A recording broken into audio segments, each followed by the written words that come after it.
A political assassination triggered one of the biggest mass killings in history, the Rwandan Genocide. On April 7, 1994, a government-backed campaign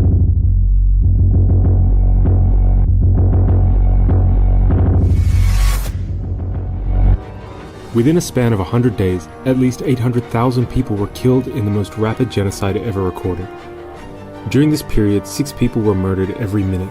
Dead bodies were piled up on roadsides as people were encouraged to kill their neighbors, women were raped, and even the lives of children were not spared. The killing spread to all corners of the country and the violence unfolded before the eyes of the international media. This is what so much of Rwanda has been turned into. Houses, villages deserted, every few yards a dead body, and everywhere the stench of death. The world knew what was happening, but Rwandans were left alone by the international community to face this dark chapter in their history. But the ethnic divide and hatred that fueled the genocide did not come from nowhere. It has its roots in Rwanda's colonial history, and everyone was given a racial identity card based on these classifications. These pictures of a Belgian specialist in the 1930s show how craniofacial and body measurements were done to ethnically classify violence continued. In 1990, the Rwandan Patriotic Front, RPF, a rebel army mostly comprised by Tutsi exiles, started launching attacks from Uganda, with the aim of replacing the Hutu-led government. In 1993, after a period of conflict, a peace accord was signed between Rwandan President Juvenal Habyarimana and the RPF, but the agreement failed to stop the violence, as many on both sides disagreed with it. The events of April 6, 1994 were the final nail in the coffin. President Habyarimana, a Hutu, was killed when his plane was shot down in the capital Kigali. Although responsibility for the attack was never confirmed, extremist Hutus saw this as an opportunity. The Rwandan Presidential Guard immediately initiated a campaign of retribution. The slaughtering of Tutsis and moderate Hutus began. Extremist Hutus known as the Akazu managed to take over key positions of the government and initiate ethnic cleansing throughout Rwanda. Hutu militias, Interahamwe, went village by village slaughtering Tutsis with guns and machetes. Citizens were encouraged to join, and militias used a radio station to exhort people to go out and kill their neighbors. The human cost was huge, bodies lined the streets, hundreds of thousands of children were orphaned, and a hunger crisis struck refugees and the displaced. The genocide had ended with the RPF overthrow of the Hutu regime in July of 1994, but it left a lasting impact that spilled over to neighboring countries.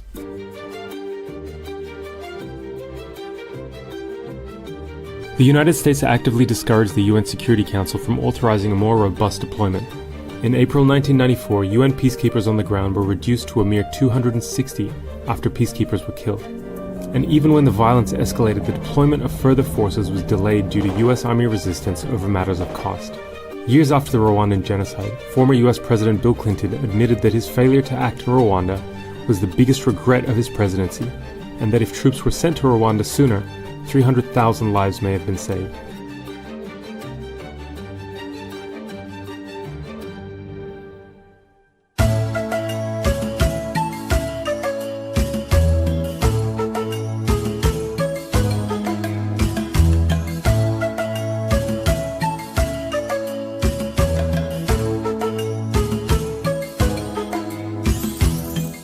Well, hello there. Thank you for joining me. You might want to pull up a chair. We're going to talk about Rwanda and the sad, sad story that started going on to today. It has it all. When I was going over the files, I started out thinking that Rwanda and this whole Kigali principles that I've spoken about, I thought it was a pretty straightforward deal, right? Some horrible things happened in Rwanda, a horrible genocide. And then they said, well, we'll do these Kigali principles to say that this is why it'll never happen again. Well, so you start to pull back the curtain and it becomes just something out of a crime novel. Everything from sketchy trials that were put on after the crime just because, well, too many crimes went on, so we can't really exactly do one crime at a time. Let's do a group crime. It kind of reminded me of South Africa, right? And also, I've curated some clips to go over with you. So what I'm going to be doing is I'll be talking in the front part because I have some clips that really say it all, because this is a much deeper issue. This is about them wanting to get into the Congo for minerals. Yes, if they put everything in a state of war and claim this guy or that guy's over there in the Congo, we got to go get him.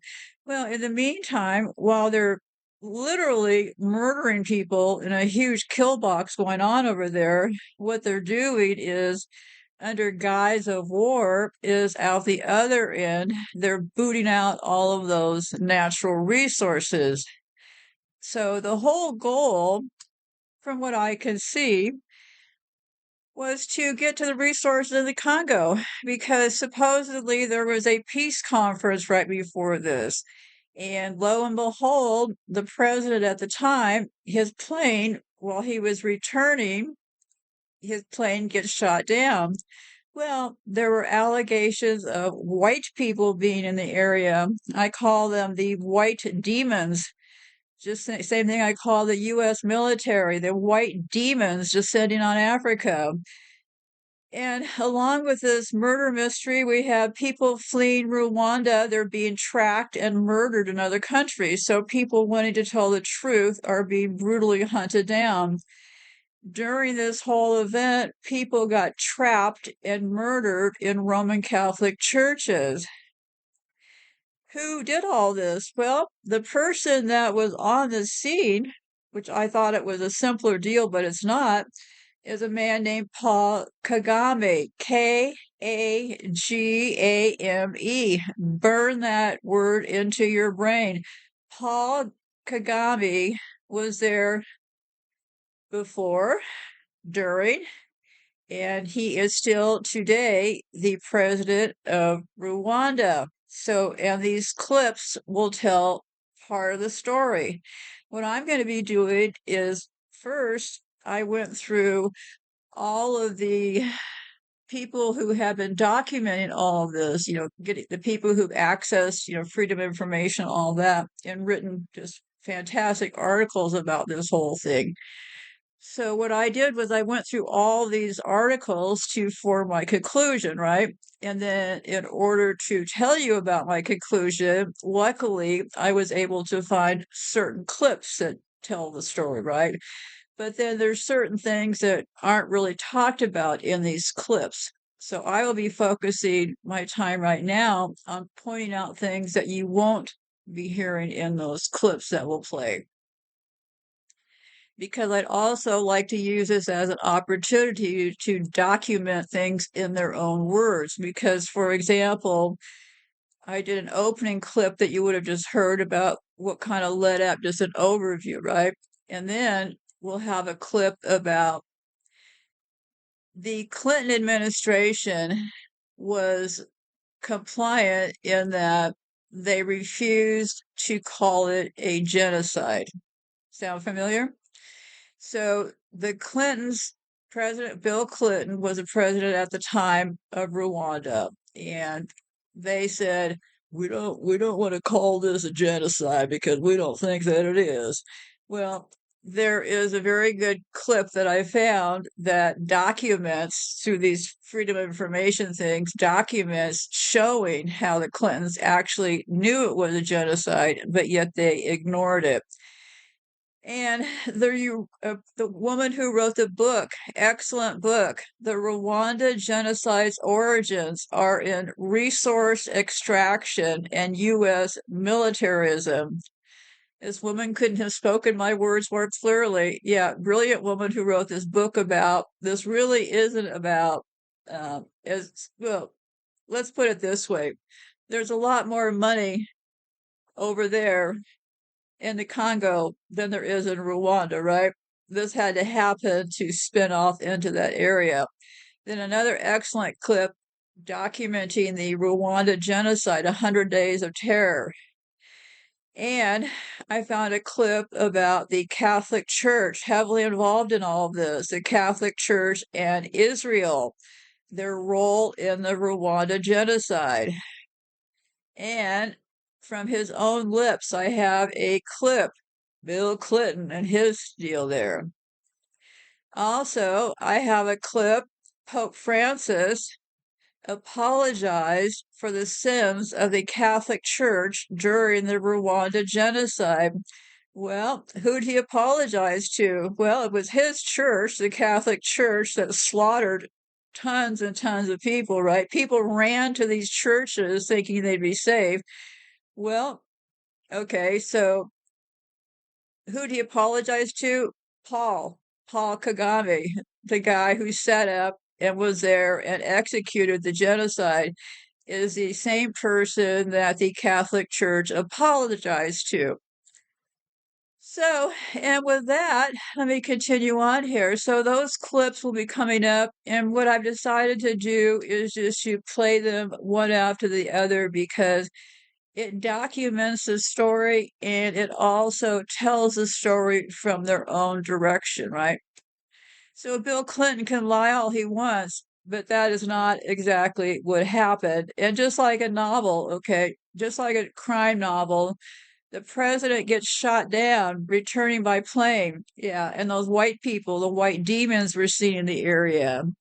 Why are they still today tracking people from Rwanda? They're being tracked in other countries. Why doesn't anybody point out that Paul Kagame was trained by the United States? That's what these people all share in common. Nobody else as suspicious as I am about this. So let me start reading you what I went through all of my data that I pulled from the articles, and I highlighted what wasn't going to be following in these documents and these videos. I mean, these audios that'll follow me. U.S. policymakers were fully aware that a catastrophe was imminent. Yeah, because they were the ones that were planning it. In fact, 4 months before the genocide, the CIA had warned the State Department in a confidential brief that the Arusha, Arusha Accords would fail, and that if hostilities resumed, that upwards of 500,000 people would die. This information was withheld from the United Nations. It was not until the Arusha Accords would fail and that if hostilities resumed, that upwards, oh, I've already read that part, sorry. It was not until the genocide was over that information was passed to Major General who was in charge of UN forces in Rwanda. So they're saying that they're saying they didn't tell the guy at the UN. Well, you're going to have to decide for yourself if that's true or not true, right? I would say that everybody needs a cover, right? Everybody is going to be ducking for cover, right? A lot of cowards that run these operations. Okay. And this is interesting because remember, France has been so big in there. Now, is this true? Well, you got to wonder because you put a room full of psychopaths all together, and of course they're going to be fighting and jockeying for power and all this kind of stuff. So I'll read this part. Washington's objective was to displace France, discredit the French government, which had supported, the guy they shot down, Javier's regime. So the French had supposedly supported Javier, the guy they shot down the plane, and they wanted to install an Anglo-American protectorate in Rwanda under Major General Paul Kagame. Washington deliberately did nothing to prevent the ethnic massacres. When a UN force was put forward, Major General Paul Kagame sought to delay its implementation strategy that he would only accept a peacekeeping force once the RPA was in control of Kigali. Kagame feared that the proposed United Nations force of more than 5,000 troops might intervene to deprive them, the RPA, of victory. Meanwhile, the Security Council, after deliberation and a report from Secretary General Boutros Ghali, decided to postpone its interventions. So Paul Kagame says, hey, we don't want to do this. Let's hold off. The 1994 Rwanda genocide served strictly strategic and geopolitical objectives. The ethnic massacres were a stumbling blow to France's credibility, which enabled the United States to establish a neo-colonial foothold in Central Africa. From a distinctly Franco-Belgian colonial setting, the Rwanda capital, Kigali, has become, under the expatriate Tutsi-led RPF government, distinctly Anglo-American. English has become the dominant language in government and the private sector. So obviously, they've taken over the Rwanda capital of Kigali, right? So Kigali is under U.S. control. English has become the dominant language in government and the private sector. Many private businesses owned by Hutus were taken over in 1994 by returning Tutsi expatriates. So what's going on is early on, you'll hear these tapes that the Belgian people, when they, carved up Africa and they took over this part, they were the ones who ethnically divided these people, okay? And everybody seemed to have rolled along for a very long time without problems, but always look at the root of how things got started, right? So it was the people, when they took over that area, that split them into groups. They always split them into groups, don't they? It's always North-South, North Vietnam, South Vietnam. Everything is always split into groups because it makes for a simpler psyops type operation, right? Get everybody confused about what you're really doing and get them all running in circles. And most importantly, get them all to turn against each other. So, okay, so the Rwandan Patriotic Army also functions in English. So, the university previously linked to France and Belgium functions in English also. So, English has been reverting back. So, English had become an official language alongside French and this language called Kinyarwanda. French political and cultural influence will eventually be erased. Washington has become the new colonial master of a francophone country. So, from the mid 1980s, the Kampala government under President Museveni had become Washington's African showpiece of democracy.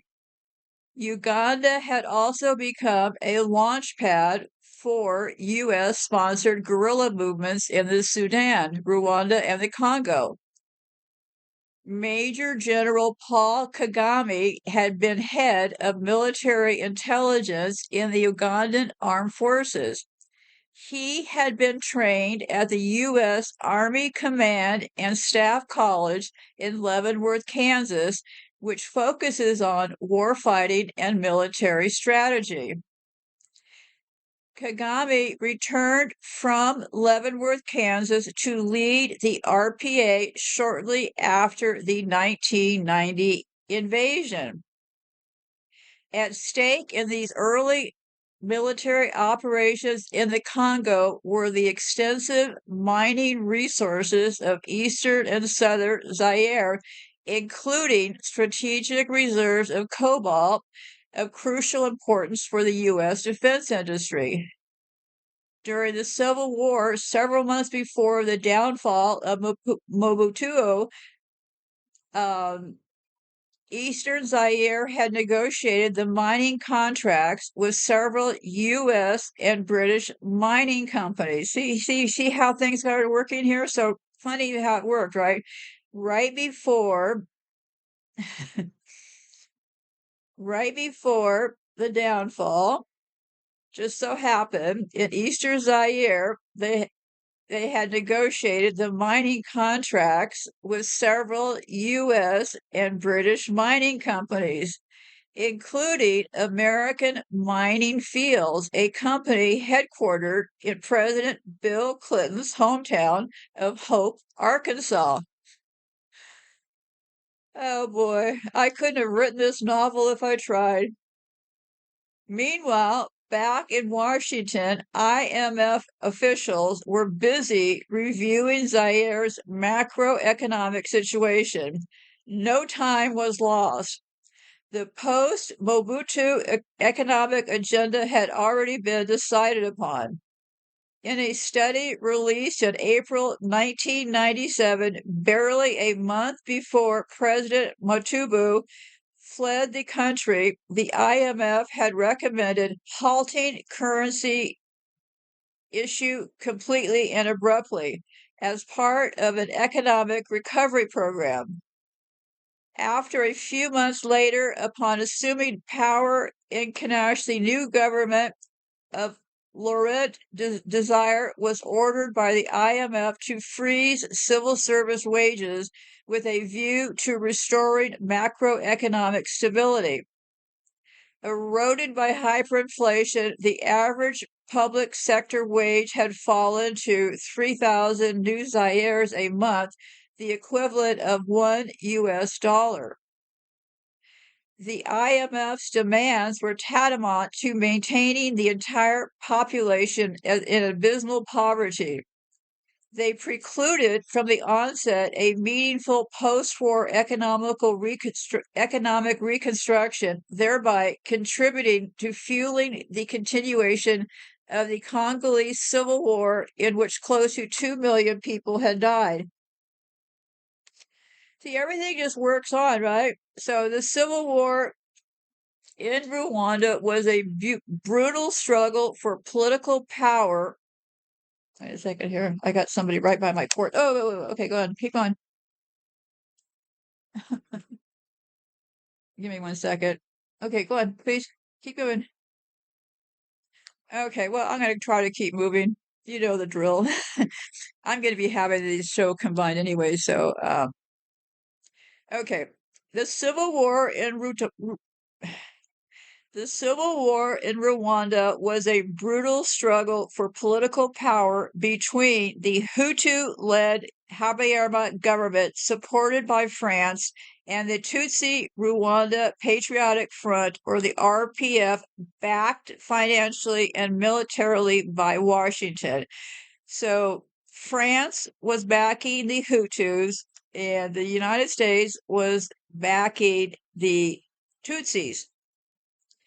Ethnic rivalries were used deliberately in the pursuit of geopolitical objectives. Both the CIA and French intelligence were involved. So, in the words of former Cooperation Minister Bernard Debris, so they said, let me see here. What one forgets to say is that if France was on one side, the Americans were on the other, arming the Tutsis who armed the Ugandans. I don't want to portray showdown between the French and the Anglo-Saxons, but the truth must be told.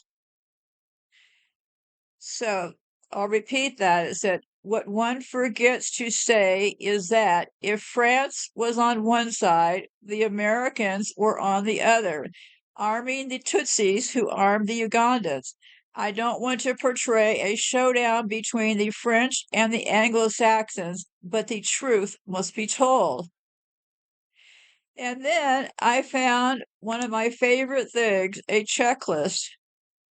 And this is 10 horrifying ways the UN is to blame for the Rwandan genocide. And this was the checklist of all checklists, okay? Let me open it up here.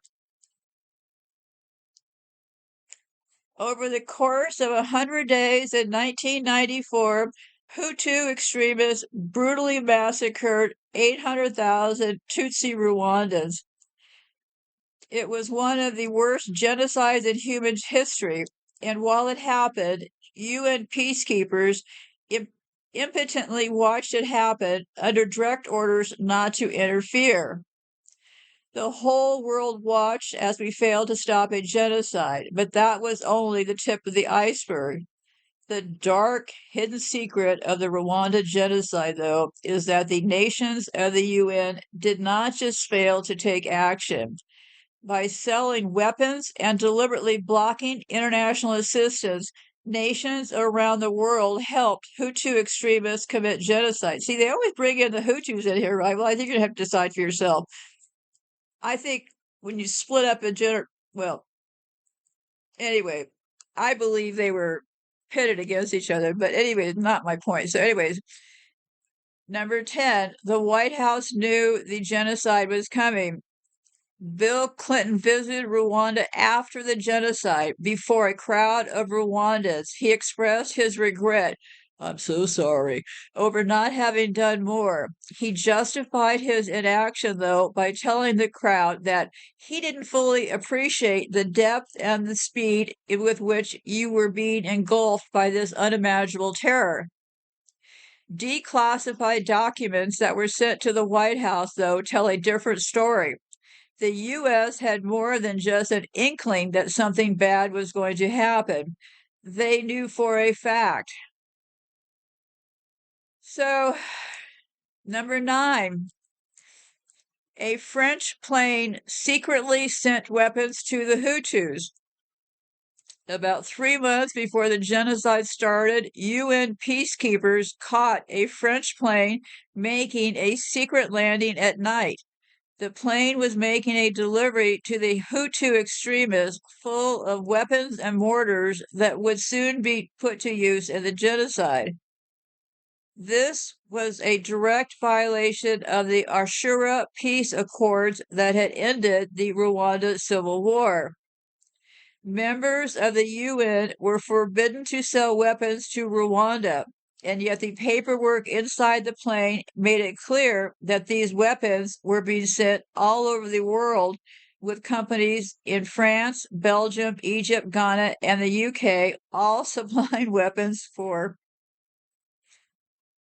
was I here? Well, anyway, so no one, see, this is why you have plausible deniability, right? Because of course they could say that there was a big thing. The UN commander reported to his superiors, demanded an explanation. Now, I'm not hanging this guy out to dry. He probably really didn't know, right? Okay, so the UN Secretary General sold weapons to the Hutus. That's point number 8. Perhaps it should not be surprising that the UN did not react to Dayer's warnings. The Secretary General of the UN at this time, Boutros Ghali, had a vested interest in the Hutu militia. Just 4 years before, he had secretly sent them a massive shipment of weapons.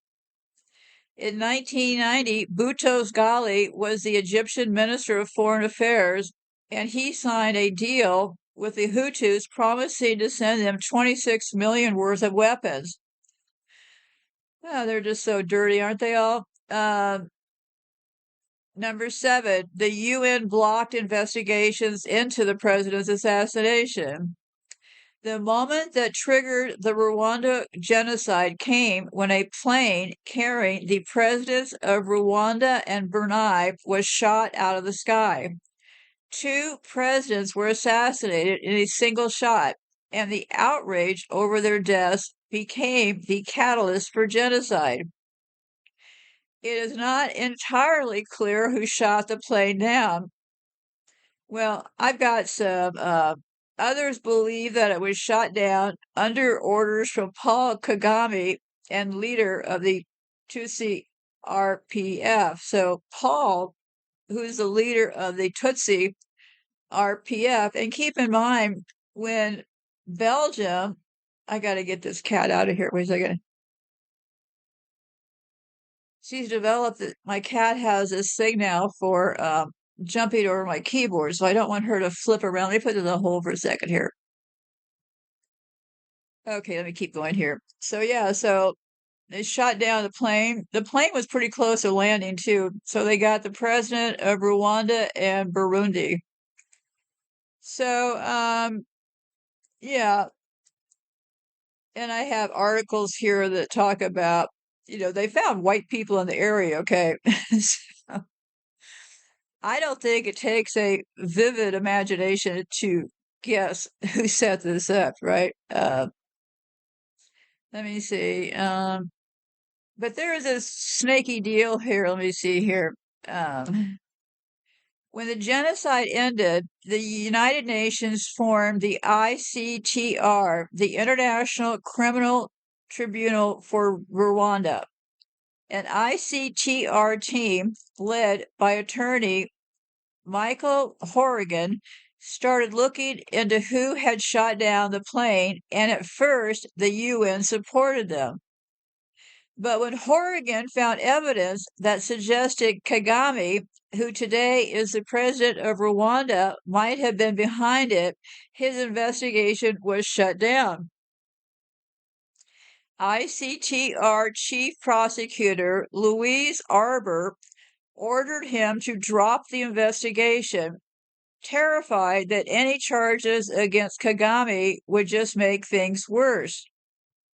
Years later, in 2002, a new chief prosecutor, Carla Del Ponte, took over and tried to reopen the investigation.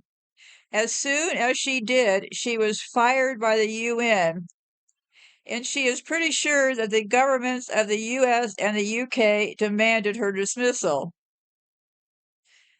Okay. So let me see here. Number 6, the US and France vetoed UN intervention. As the genocide started to heat up, the United Nations Security Council met to discuss what to do. Hutu extremists were all over Rwanda's radio calling for the extermination of every Tutsi in the country. Thousands were dying daily, and yet the council was not allowed to use the word genocide. The United States and France had used a hidden veto to keep the world out of the conversation. So the United States and France had used a hidden veto to keep the world out of the conversation. They were threatening to veto any action in Rwanda. They would not even let the UN use the word genocide in any resolution that they made about it, and they used their influence to stop the UN from sending more peacekeepers. They had planned in advance. As early as September 1993, Richard Clark, National Coordinator for Security in the United States, wrote a memo warning that the members of the UN might vote in favor of sending more peacekeepers to Rwanda. He wanted to stay out of it. And this is his quote. If, as U.S. UN reports, a Rwanda resolution has 10 votes in the UNSC, Clark wrote, we may have to say no with a veto. Number 5, Israel sold guns to the Hutus during the genocide. It had been alleged that Israel continuously sent weapons to the Hutu extremists, not just before the genocide started, but even while it was ongoing. According to the accusation, Israel started sending Rwanda weapons in 1990, continued through the genocide, and did not stop until 1995. Okay. Number 4, France and the United States pulled the UN peacekeepers out. Okay, hold on one second here. It's getting crazy over here.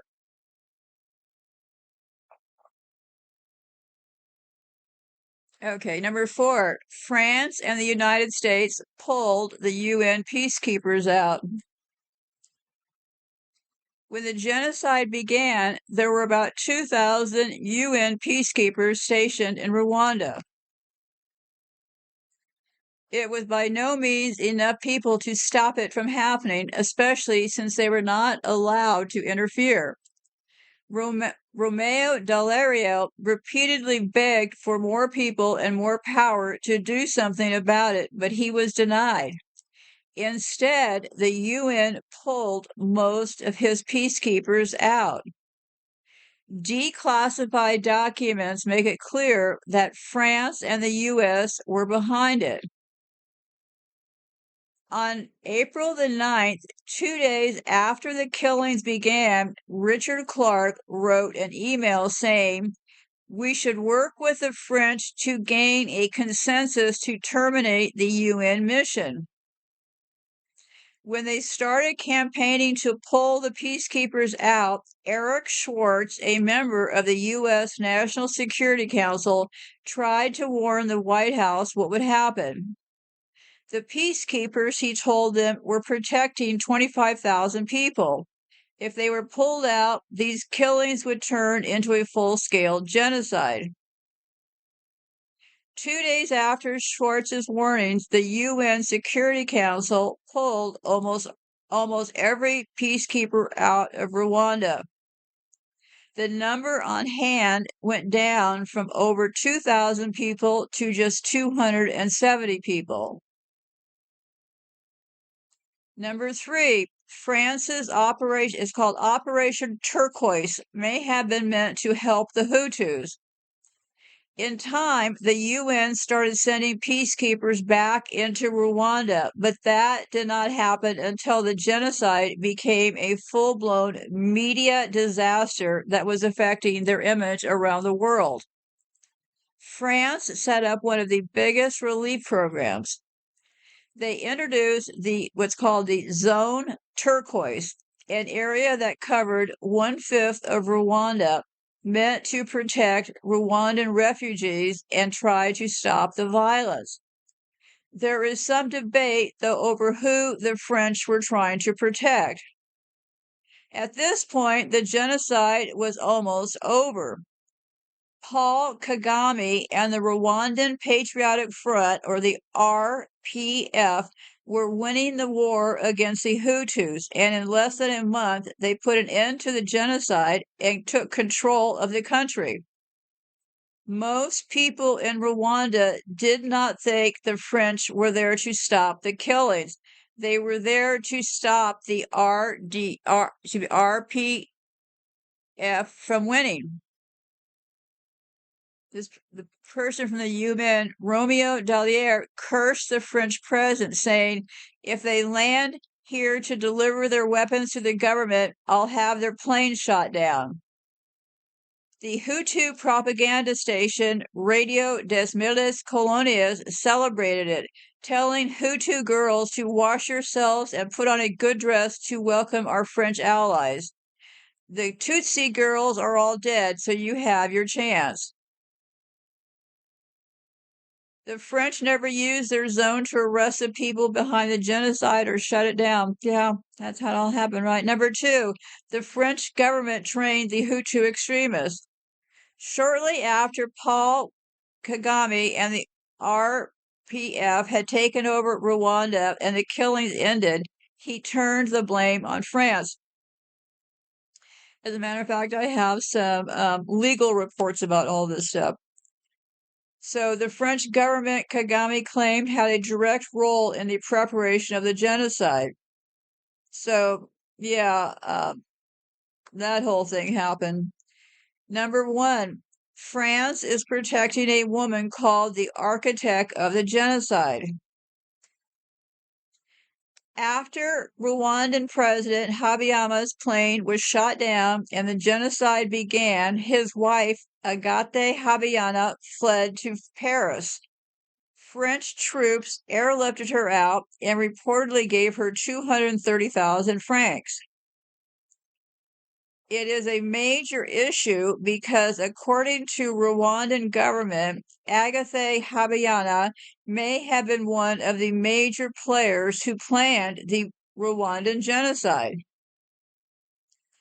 France actually agrees. The French State Council has stated that there are serious reasons to suspect that she was one of the key players. Kagame wanted her extradited to Rwanda to face trial there, but France refused, promising to take her through their own courts. And they did arrest her in 2010, but they let her out shortly after. Today, years after her arrest, she walks free. So, yeah. Okay, so those are the 10 top weirdo things that aren't involved in any of these clips. So, you want to look because they say that I found some good articles about how Rwanda manufactures genocide and exports it to hunt intellectuals. So there's a lot of claims that I believe that, well, I don't believe, I'm pretty sure they're true, that a lot of people got caught in the crossfires, right? And a lot of them fled between the US and the UK, and they're getting hunted down.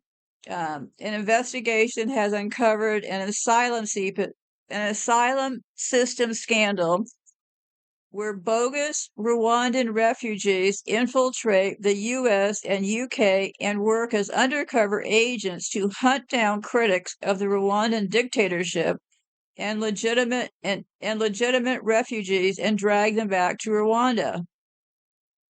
So it says that this is the latest revelation on how the dictatorship in Rwanda manufactures and exports terrorism using an ideology of genocide, and how the West supports terrorism by backing its Rwandan proxy.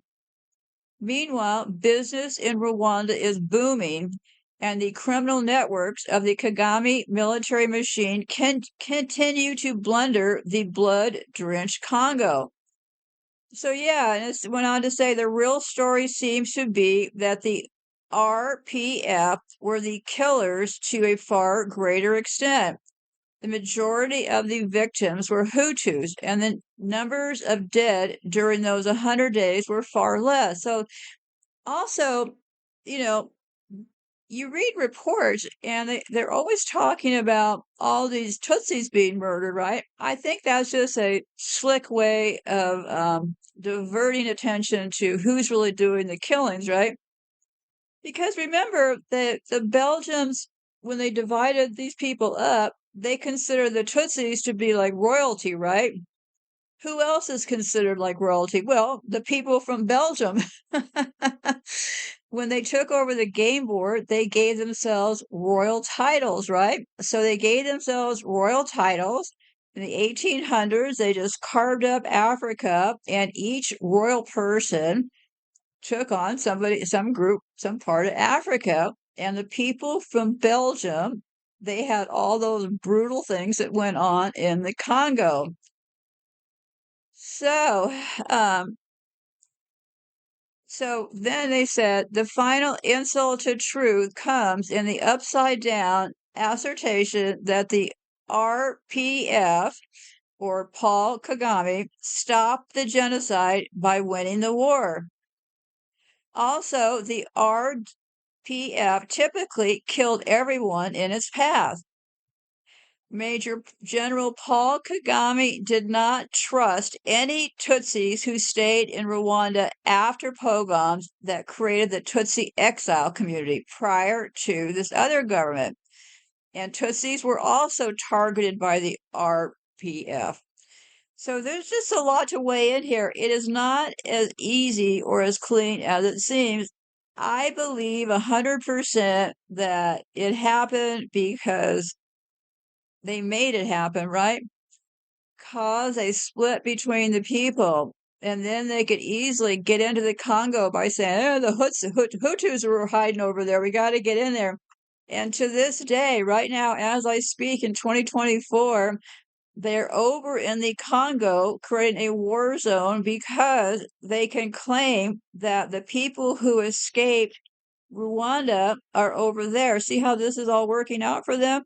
And now over in Kigali, they don't have all the resources and stuff in Rwanda, right? They don't have what they have in the Congo, not even close. But what they've cleverly done is they've set up the place in Kigali to be like, and I ran across all these videos that were saying Kigali, the cleanest place in Africa.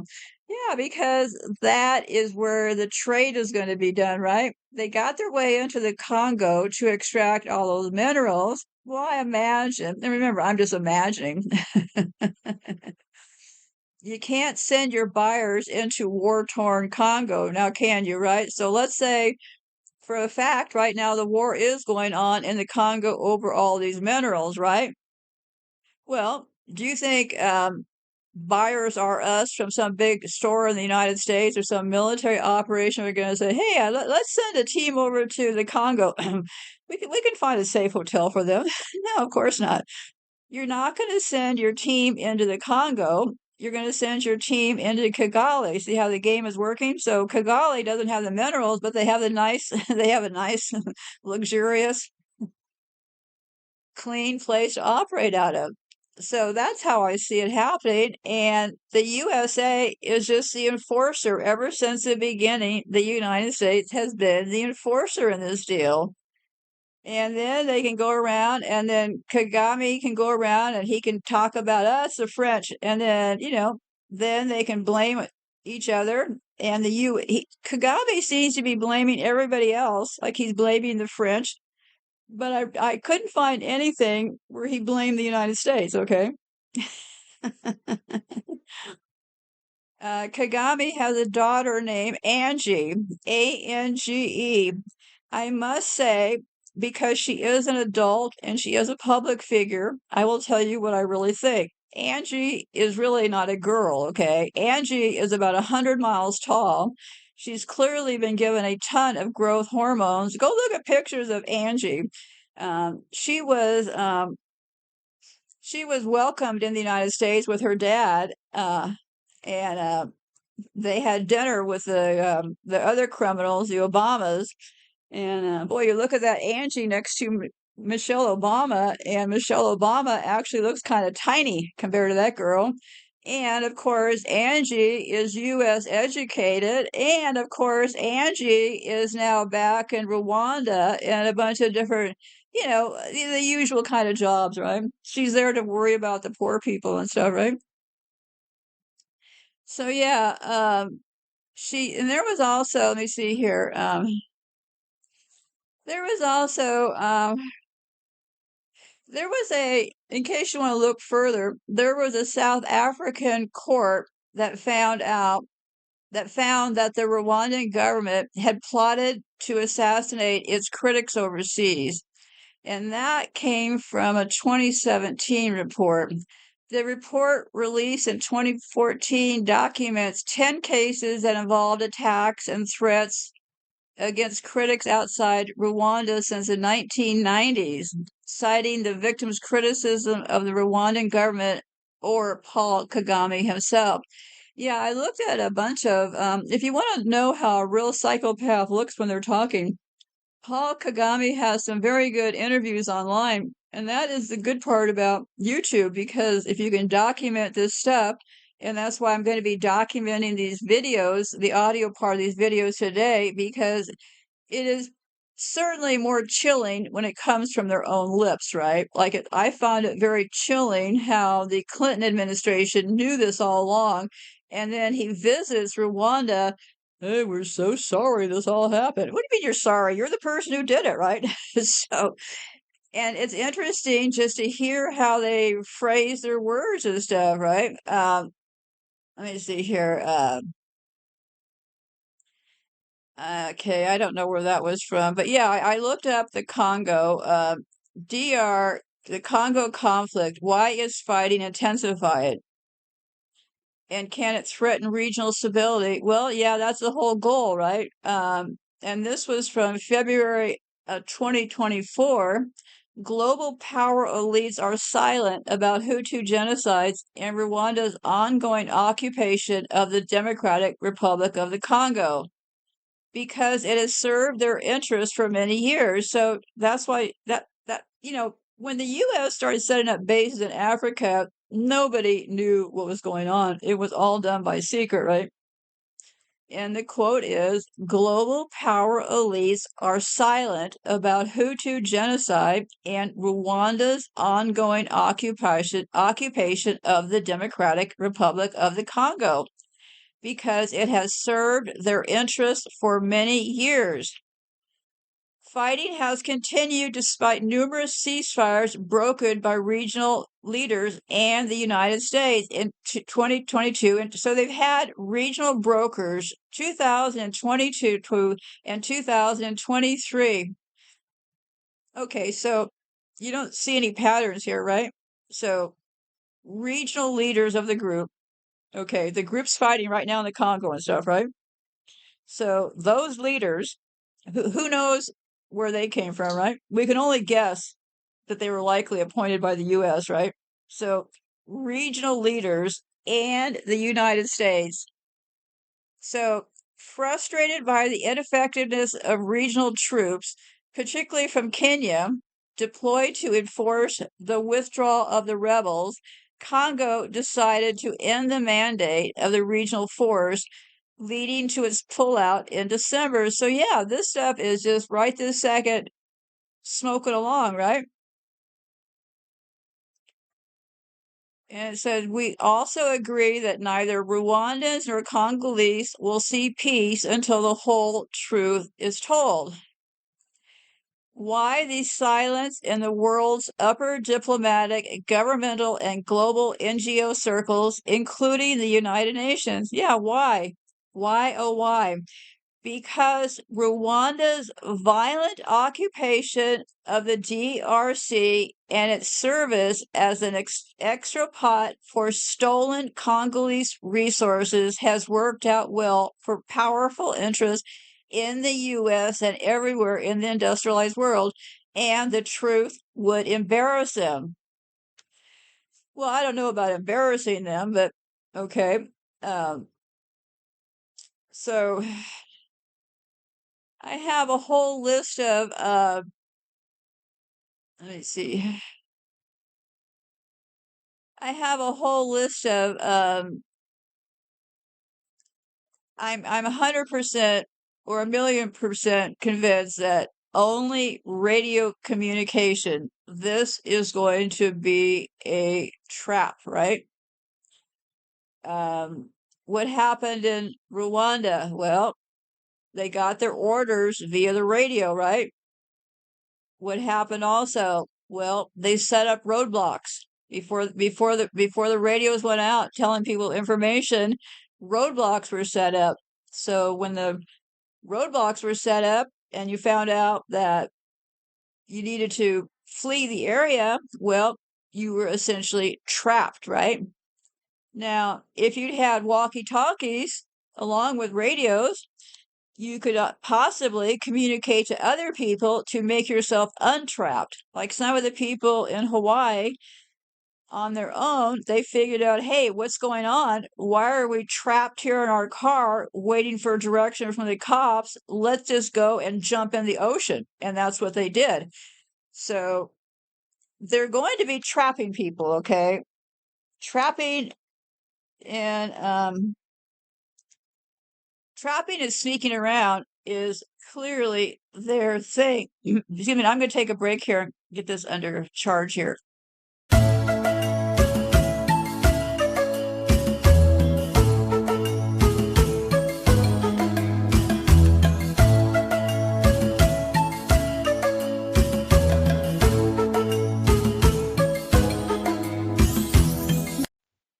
Okay, I am back. I'm going to be, let me see here. Something is going on around my house. I don't know. Well, I'll be talking about it more when I do my 3-year update. And yes, I am doing it next. I tend to be the kind of person that works in order of things, and I've been trying to conquer the the worst cases and talk about those first. So, and there's a lot of patterns in these genocide. Excuse me, hold on a second. There's a lot of patterns that I've uncovered in these genocides, and boy, did I come across the strangest thing on earth. Where did the word racial classifications come from? Because a lot of these genocides get started because of racial classifications, right? Always got to have somebody to hate, right? There was a man named Johann Friedrich Blumenbach, born May 1752, died January 1840, was a German physician, naturalist, physiologist, and anthropologist. He is considered to be a main founder of zoology and anthropology as comparative scientific disciplines. He has been called the founder of racial classifications. He was one of the first to explore the study of the human being as an aspect of natural history. His teachings in comparative anatomy were applied to his classifications of human races, of which he claimed there were 5: Caucasian, Mongolian, Malayan, Ethiopian, and American. He was a member of what modern historians call the Gothenburg School of History. He is considered a pivotal figure in the development of physical anthropology. Bloomberg's peers considered him one of the great theorists of his day, and he was a mentor or influence on many of the next generation of German biologists. So, pretty important character. Slicing and dicing us, right? And that's how Rwanda got started. 2 different groups of people. Well, and then I ran across the strangest article.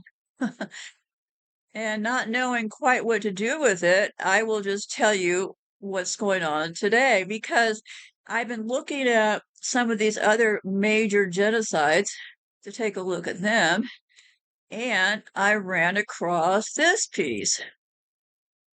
So, around the turn of the 18th century, the German physiologist Johann Blumenbach invented the term Caucasian as a synonym for the white race.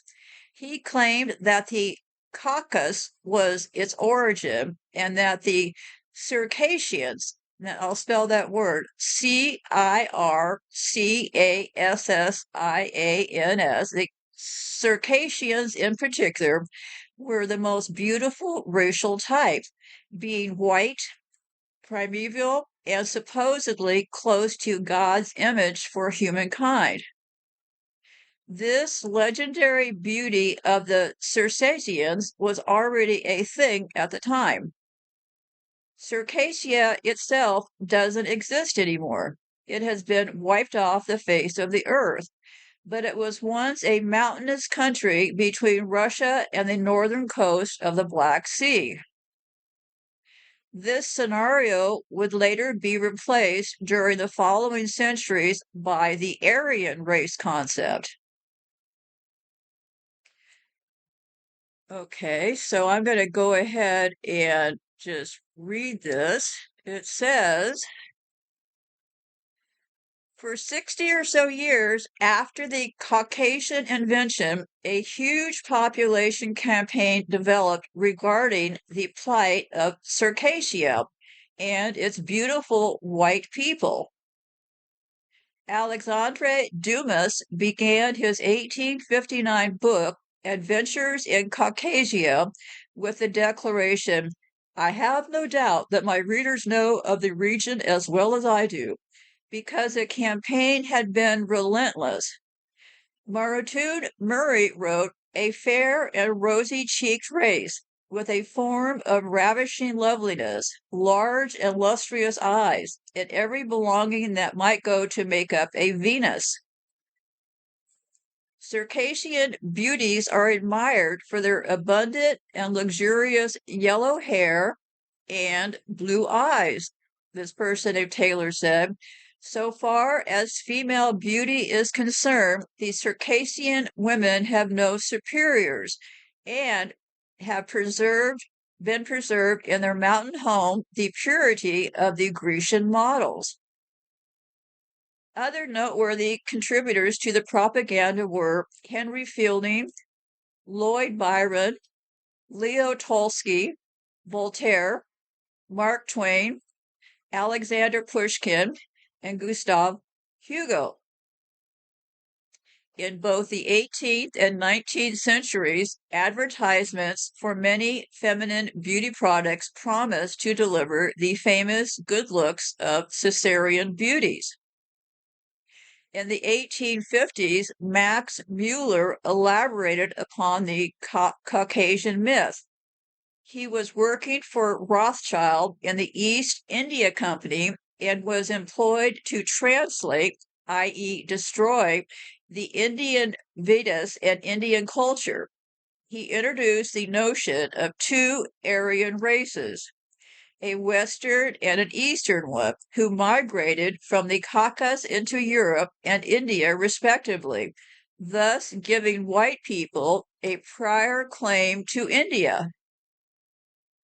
That's another story entirely, but it goes to show that this same racial myth was used to manipulate situations and justify atrocities on a worldwide basis. And this is really crazy because remember, I've been talking about Black people being here before Indian people and Native American Indians. The name Indians comes from India, right? Okie dokie. So, anyways, Caesarean women were and apparently had been for centuries sold into what was called white slavery, i.e., sexual slavery in the harems of the Russian Empire, the Crimean Khanate, and the Ottoman Empire, the Persian Empire, and elsewhere. Every rich and powerful man, it seemed, had a Circassian concubine. To make matters worse, the Russians were determined to wipe out Circassia and its inhabitants. The Caucasian War ran from 1817 until 1864, but they had already begun infiltrating the area back in the 1760s.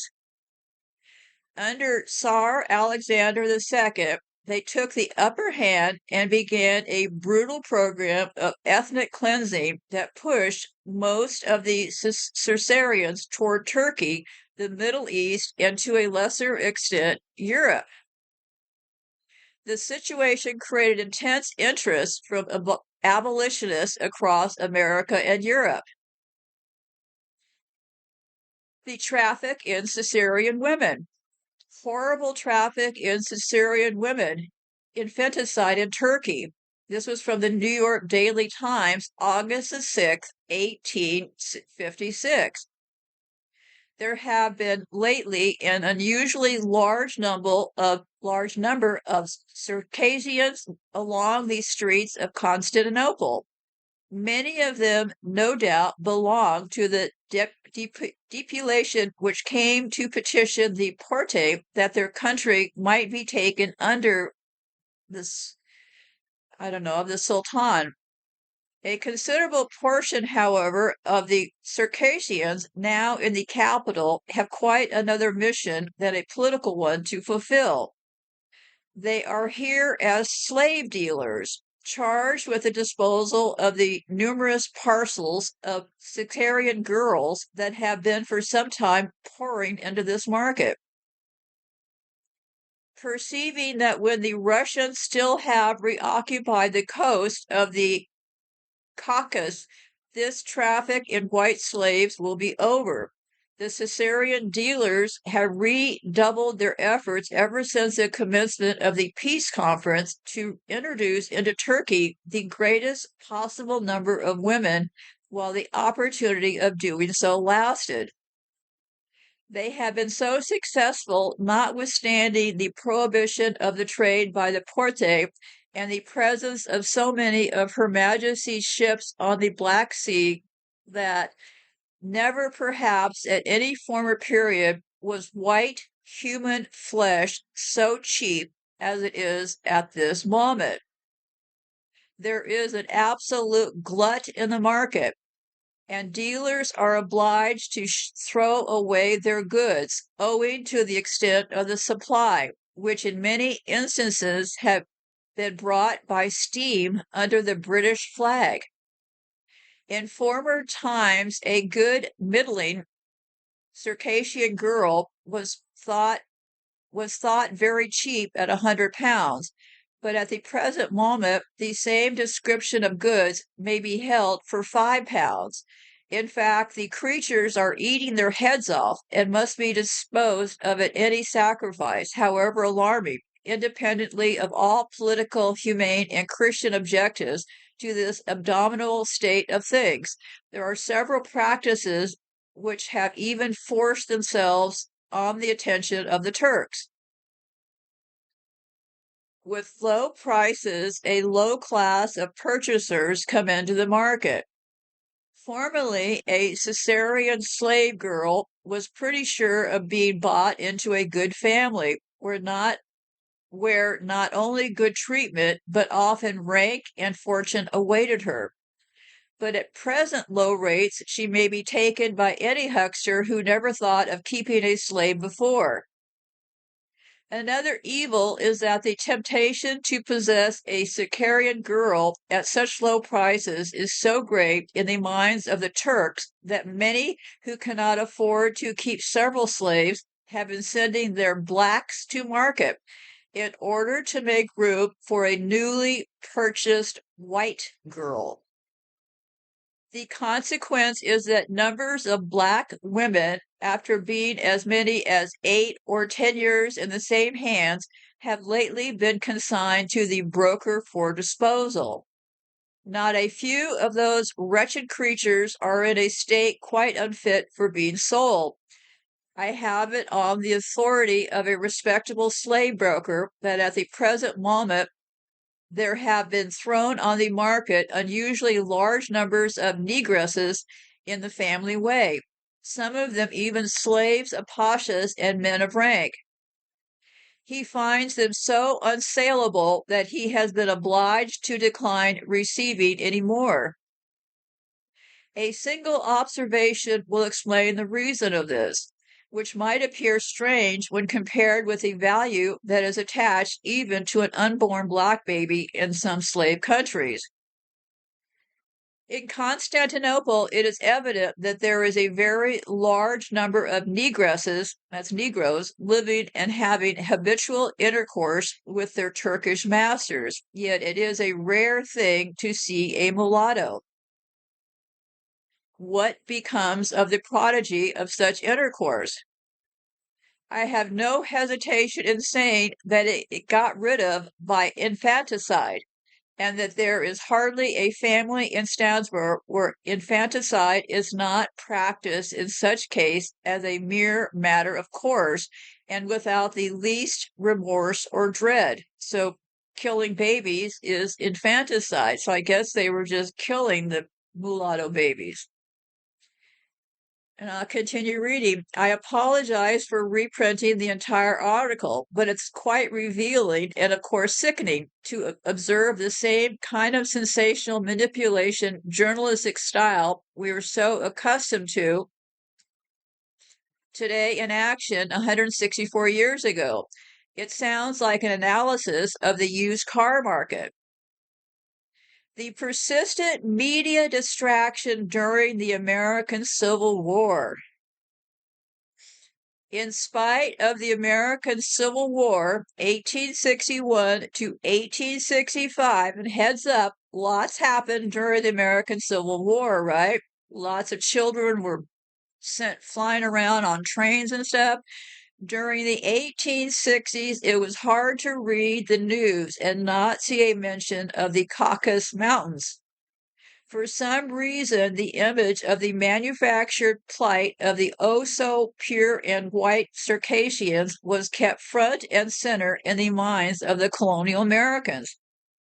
They were given the symbol of the Caucasian Mountains as justified for whatever was happening in the Civil War. We are led to believe that the conflict consisted of the Northern Union forces fighting against the Southern Confederacy due to differences over black slavery. If this is true, why use a symbol of white racial supremacy to justify the conflict? The massacre of Circassia. Furthermore, it can be seen from the 1863 Russian involvement in the U.S. Civil War that Tsar Alexander II was also helping the Union forces do whatever it is they were doing in America while simultaneously exterminating the supposedly pure white Circassians back home. Does this make any sense? The Circassians' last stand took place in Soch, S-O-C-H, in 1864, where the 2014 Winter Olympics were held and where Russian President Vladimir Putin lavished 51 billion obliterating the sites of mass graves and covering them over with concrete and facilities for curling, figure skating, hockey, alpine skiing, snowboarding, etc. So evidently, the same site where the Circassians' last stand took place in Russia, 1864, was the same place they had the 2014 Winter Olympics. So that gave them a reason to concrete over the area. Pretty clever, huh? Reports emerged about this Circassian plight during the Civil War with visions of mass death, suffering, and national upheaval. By 1865, approximately 620,000 soldiers had died in the American Civil War. By 1864, more than 500,000 Circassians had died in the last phase of the Caucasian War, in the fight against the invading Russian forces. Many accounts in American newspapers describe Circassian bodies being thrown out, cast overboard with a frequency that recalled slaving practices and washing on shore on the Black Sea coast. Circassians commemorate their banishment by the Russians in Istanbul. Near the end of the Civil War, newspapers in the United States were focused on the demise of the Circassia as if it were a standing in for the end of America's Confederate South. Circassia is blotted from the map, says a headline out of Newport, Rhode Island on June the 4th, 1864. The last hope of Circassia has vanished, the Desert News reported on July the 6th, 1864. So has come the end of a brave and heroic people. The Circassian warriors seem to vanish, disseminated. The Circassians were regarded as an extinct race. So what we have here is a very strong mental fusion of the pure white Circassians who are being abused, exploited, and exterminated by non-whites and Russians, with the Southern Confederacy who were the abusers, exploiters, and exterminators of the black race and who themselves are being hunted down by white people and Russians. Both sets apparently a brave and heroic people. This is crazy.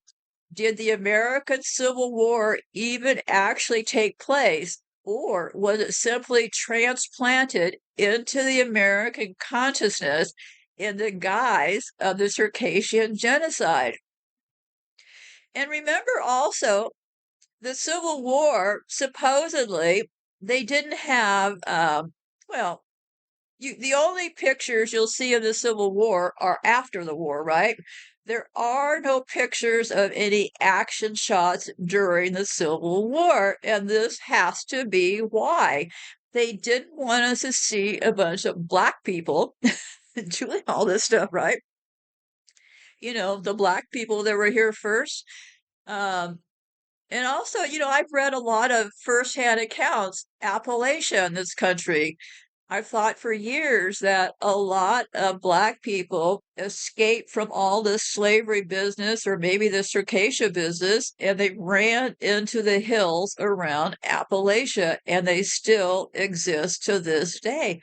I ran into a lot of people in Appalachia talking about Black people in the area that nobody was talking about. Also, I found that during the Great March, what was it, the Trail of Tears? Who was on that march? Well, Black people were on that march along with the Indians. So why were Black people marching with the Trail of Tears, right? Because they were here already. That's the big trick, right? So let me keep reading here. This title of this section is The Circassian Beauties. If the situation wasn't bad enough, in September of 1864, apparently a time of fraught racial tensions in New York City, the consummate trickster and asshole P.T. Barnum saw a chance to cash in. He sent one of his agents to Constantinople to purchase one of these beautiful Circassian ladies in the slave market. Though Barnum claimed his agent, dressed in full Turkish costume, had seen a large number of beautiful Circassian girls and women, for one reason or another, he failed to return with one. Not to be denied his harem slave, Barnum hired a frizzy-haired local woman, put her in a Turkish costume, and dubbed her Zaluma Agra, Star of the East. She was said to be the daughter of a prince and to have been rescued from a slave market, although she was surprisingly proficient in English and mysteriously deficient in her knowledge of Circassia. Her hairstyle looked a bit like an afro or finger in the electric socket style. It was done up in a great mass like the ball of a ripened dandelion, one journalist wrote, and was large enough to just about fit in a bushel basket. More Caesarean beauties, or moss-haired girls, as they were sometimes known, followed, all local girls and all with an energetic letter Z figured prominently in their names. At least one performer, Zumigo, was of African descent.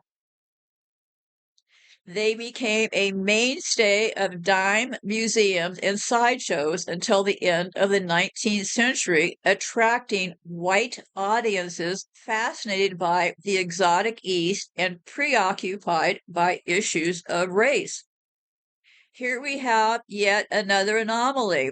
How come Barnum was promoting the essence of white racial purity with a display of Black racial features, such as the Afro hairstyle and even an African performer? Was he just an idiot, or was there more to it?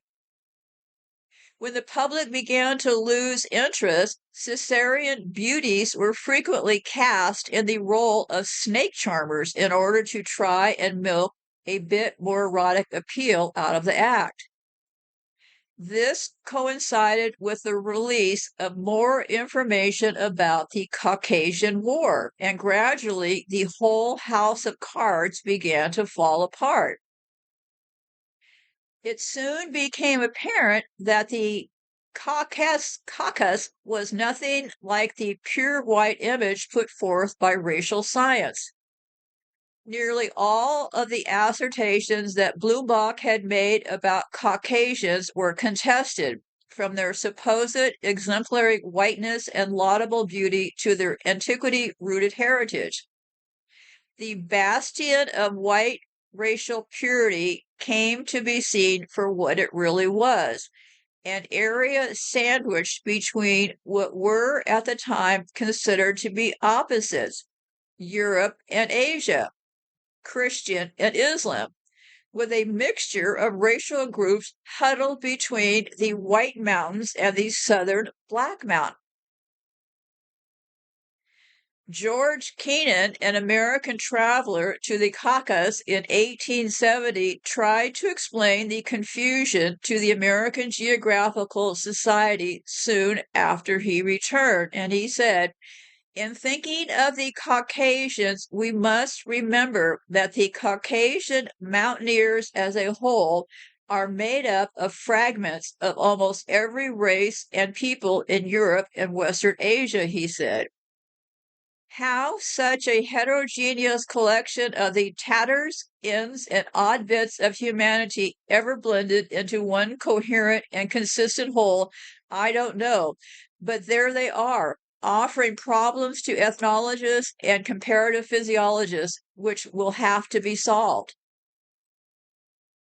In 1919, President Woodrow Wilson requested a report on the legendary beauty of the Caucasus women, which was obviously a reaction to the 1913 reports and photographs that had emerged of villages in Circassia being somewhat made up entirely of Negroes. The Russian newspaper Kavkaz had published a story about the discovery of nearly 500 Black Russians living in the Caucasus in the Sukhumi district in the heart of Circassia. In 1927, the Russian writer Maxim Gorky even went to Abazan to discern the origins of these Black Caucasians. 5 years later, Langston Hughes traveled to the Southern Soviet Republic just east of the Caucasus and noted in his diaries that he was surprised to find himself around people who would be considered colored in America. He thought some were brown as russet pears or dark as chocolate. Questions about the look of Caucasians continue today. In Russia, some now describe peoples with Caucasian features as black. During the Chechen Wars in the 1990s, the darker-skinned men and women of the Caucasus were called black in Russia. It is not uncommon to see a standard Black Sea Atlas mark where the Circassians lived from 1800 until 1860, and in a map of the region after 1860 to find that they are simply gone, as if they were a mythical invisible group. Putting all the propaganda aside, what the Circassians and Civil War situations have in common is the conflict itself. To the Russians, the Circassian label represented something to be annihilated. To the American Union and the Russians, the Southern Confederacy label also represented something to be annihilated. All of the other bizarre associations were just a cover for whatever those labels really represented. Perhaps, however, this made a note. They said, however, I've transferred this article to the website in 2021. I'm still not convinced that's the correct explanation. So I'll continue reading. With regard to the Circassian beauties and their obvious black features, I am reminded of an old pop song from 1969 called Melting Pot by Blue Mink. Perhaps today's immigrant agenda began back then, which is fine until you remember there's someone throwing you in and stirring the pot who will never get in touch with you. Wait a second. I misread that. Okay. Okay, they're talking about this song, Melting Pot. Perhaps today's immigrant agenda began back then, which is fine until you remember there's someone throwing you in and stirring the pot who will never get in it with you. So,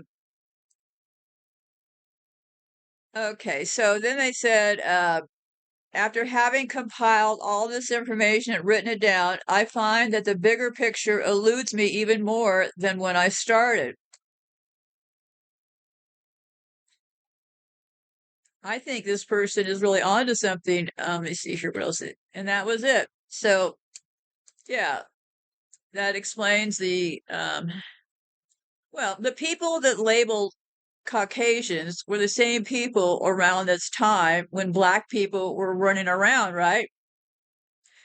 Because how do you know between the Tutsis and the Hutus in Rwanda, these people came up with those classifications, which they later used to turn all of those people on each other? Who knows, right? Who knows? But it's all been manipulated. So let me keep going here. So what I'm going to be doing now is I'm going to be, and the interesting thing is the Ted Bundy trial in this country was to get into our minds what a psychopath was, right? The Ted Bundy trial, along with all high profile trials in the United States, are in fact fake. So the Ted Bundy trial was to give us a definition of psychopaths. And of course, all the people, the researchers, are all psychopaths themselves, right? They brought us Ted Bundy. They also brought us a lot of other starvation things, right? There seems to be a theme here about starvation that I'll be exploring. So what I'm trying to say here is they bring us Ted Bundy as the most horrible serial killer, right? Well, who is a bigger serial killer? That would be the United States military. Ted Bundy was peanuts compared to the reality of who they are. They went to all this trouble to hide the fact that they themselves are the actual psychopaths, right? All about tricking and perception. So I looked at a couple of other things just for the heck of it, right? You had that horrible thing going on, the Khmer Rouge over in Cambodia. That was put on by Pol Pot, right? Well, Pol Pot and the Khmer Rouge worked for the CIA and its friends. And I'll just read some quotes. We should not be too surprised because Al Qaeda and ISIS work for the CIA and its friends also. Pol Pot and the Khmer Rouge killed a fifth of Cambodia's population. The bombing of Cambodia by Nixon and Kissinger killed an estimated 500,000 people. One of the purposes of the bombing was to help Pol Pot come into power. And he took over in 1975. And what did they do? Well, what a shock. They reclassified people. All Cambodian citizens were reclassified, as a result of which many were vilified. You start to see the patterns here. Any citizen denounced by another citizen or member of Khmer Rouge under the slightest pretext could be designated for arrest and detention, which basically means you could tell on someone you didn't like to get that person with his or her entire extended family tortured and executed.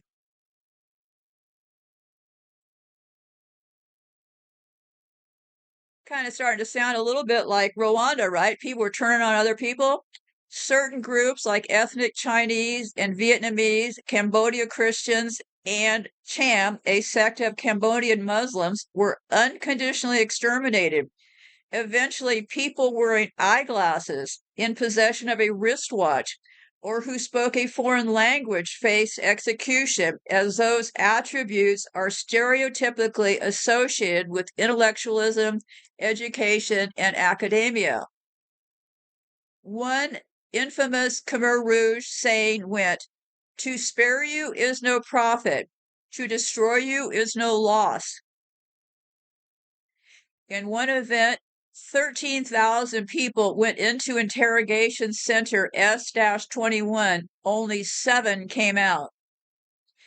500,000 to 1.5 million died from starvation and starvation-related diseases. After Pol Pot was overthrown by the Vietnamese in 1978, the USA and the Thatcher government continued to back Pol Pot in exile in Thailand. Sometimes they protect their own, sometimes they just flat out murder them, right?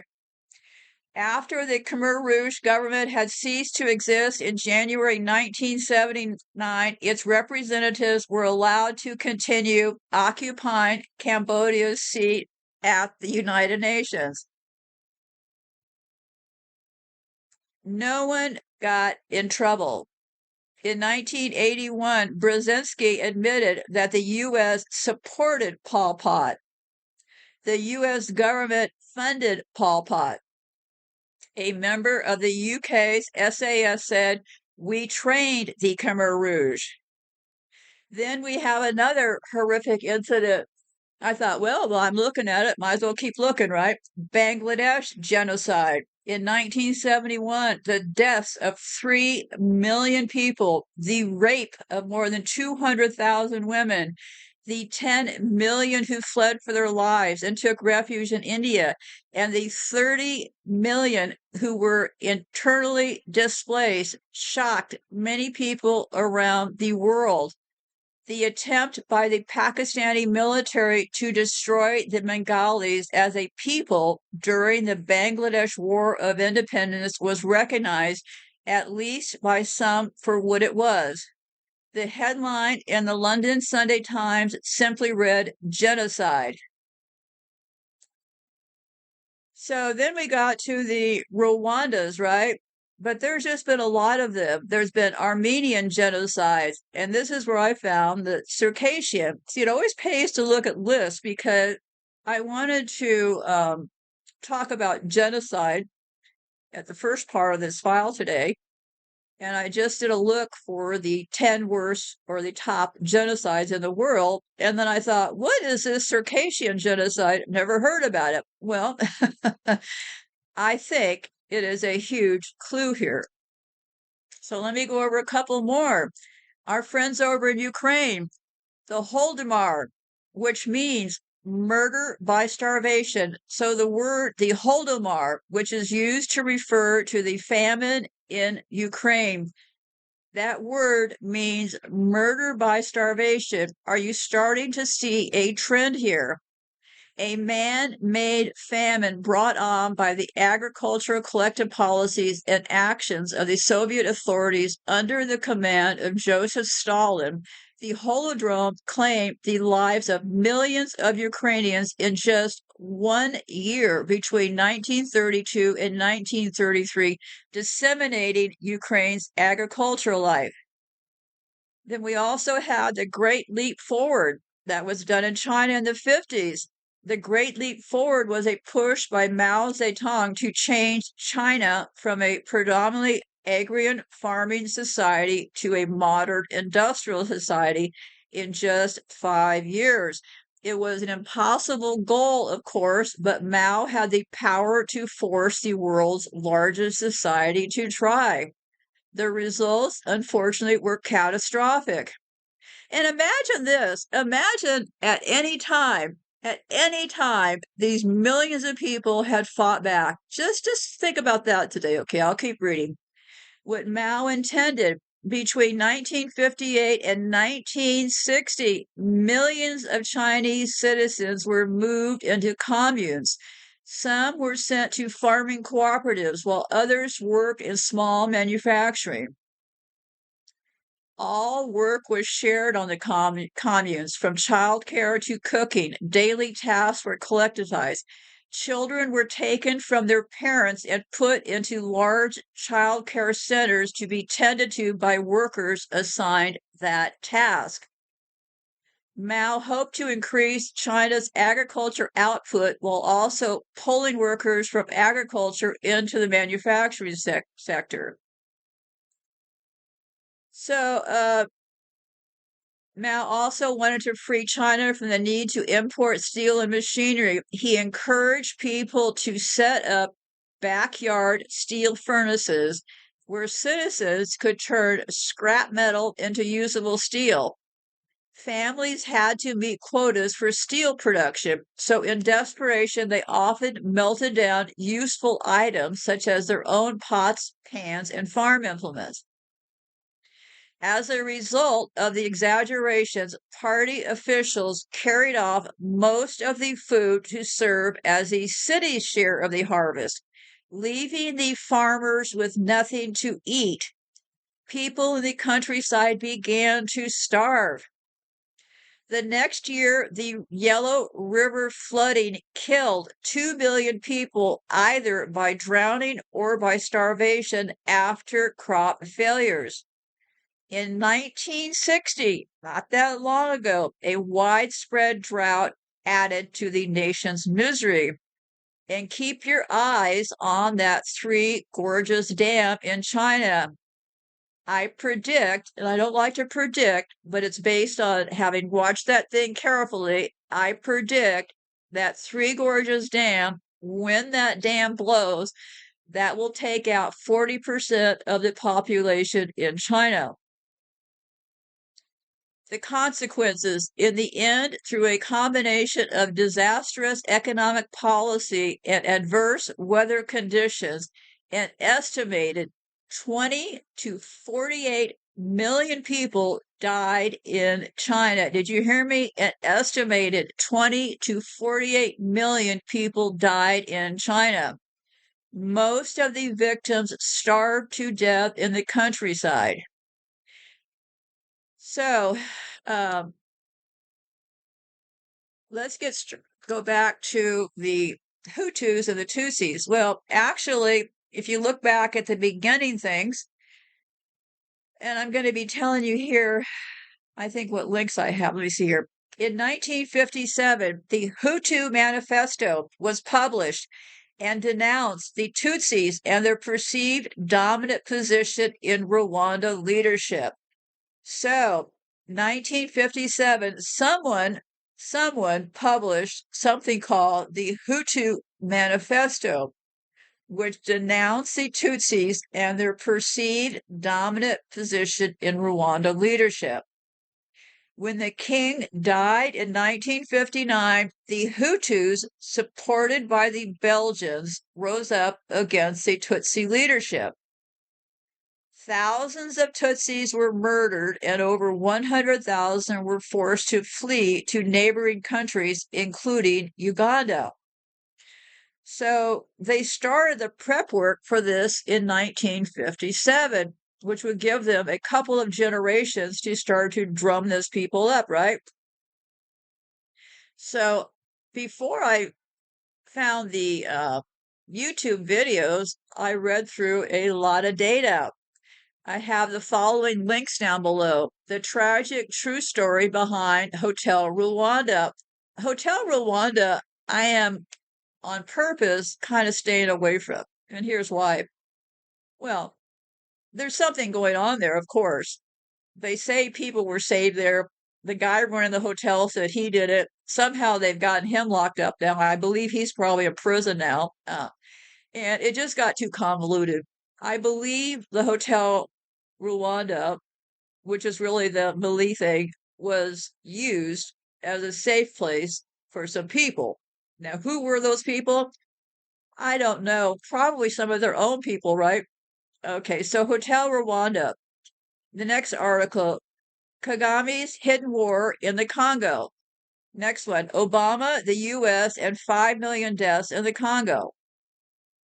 Rwanda's deadly impact on Congo. The U.S. sponsored Rwanda genocide and its aftermath. The U.S. and the genocide in Rwanda, evidence of inaction. A profitable genocide, Rwanda and Uganda annex Eastern Congo. Rwandan genocide, Central African rare minerals and diamond sources for the Clinton Foundation, George Soros, and their computer technology. Leaked top secret CIA and Western nations are behind the Rwandan war crimes. The 1994 Rwanda genocide and the United States. Leaked UN report accuses Rwanda of possible genocide in the Congo. Still unsolved, the great crime that triggered the 1994 Rwandan genocide. What caused the Rwandan genocide? Exposing the crimes of the CIA's fair-haired boy Paul Kagame and the Rwandan Patriotic Front. Rwandan genocide. What happened? Why it happened? In fact, the entire genocide in Rwanda is an elaborate American conspiracy to gain a strong military presence in Central Africa, a diminution of its European rivals' influence, proxy armies to serve its interests, and access to the raw materials the Democratic Republic of the Congo is rich in. So I have some highlighted things that I'll read that were talked about.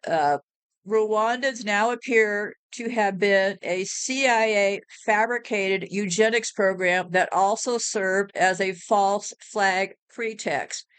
This pretext provided the cover to seize control of rare earth minerals in the resource-rich neighboring Congo. Kagame has been head of military intelligence in the Ugandan Air Force after being trained by the CIA at the U.S. Army Command in Leavenworth, Kansas. And what a shame, because I'm right here in Nebraska. And had I known this place was in Leavenworth, or maybe if I could walk, can you imagine getting in the car right now and driving to Kansas? I wonder how long I'd be alive in my car before they'd run me off the road. Yeah, Leavenworth, Kansas, right next door. Okay. So then some more comments I highlighted. Why would 2 million Hutus flee into Zaire if they were about to annihilate Kagame's Tutsi minority as claimed? Yeah, so why would 2 million Hutus flee into Zaire? In the process, Kagame used the RPF and the genocide pretext to kill some 25 to 45,000 Hutus in Rwanda. Then he pursued the 2 million Hutu refugees into Zaire, where he killed 200,000 more, and in the process overthrew the government of Zaire. The UN was not just useless during the genocide, it was worse than useless. It would have, let me see here, sorry.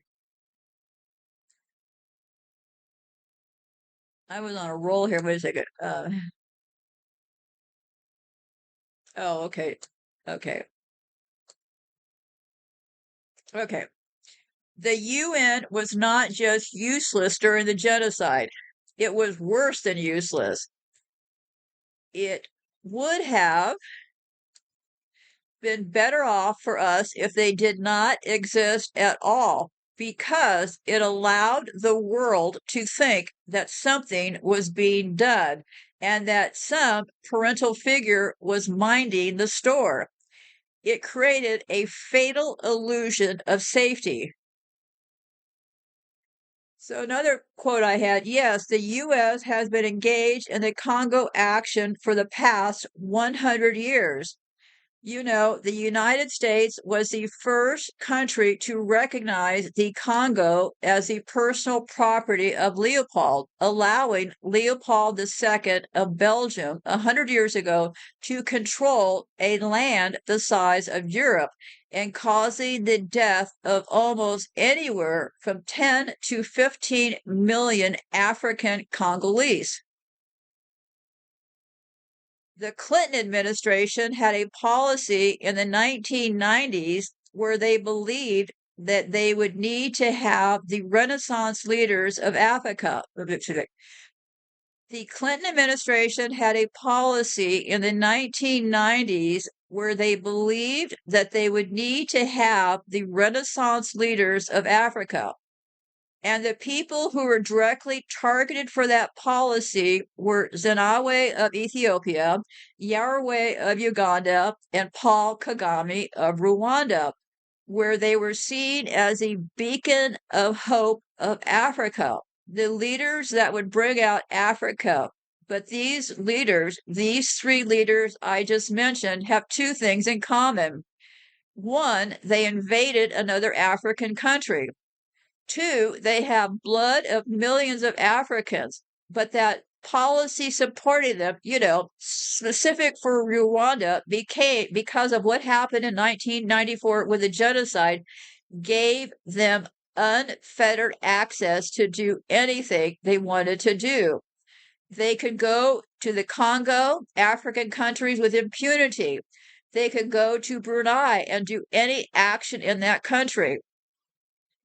And they're even at the present time doing extrajudicial killings outside of the country with total impunity. Kagame's invasion. Let me get to the siren pass.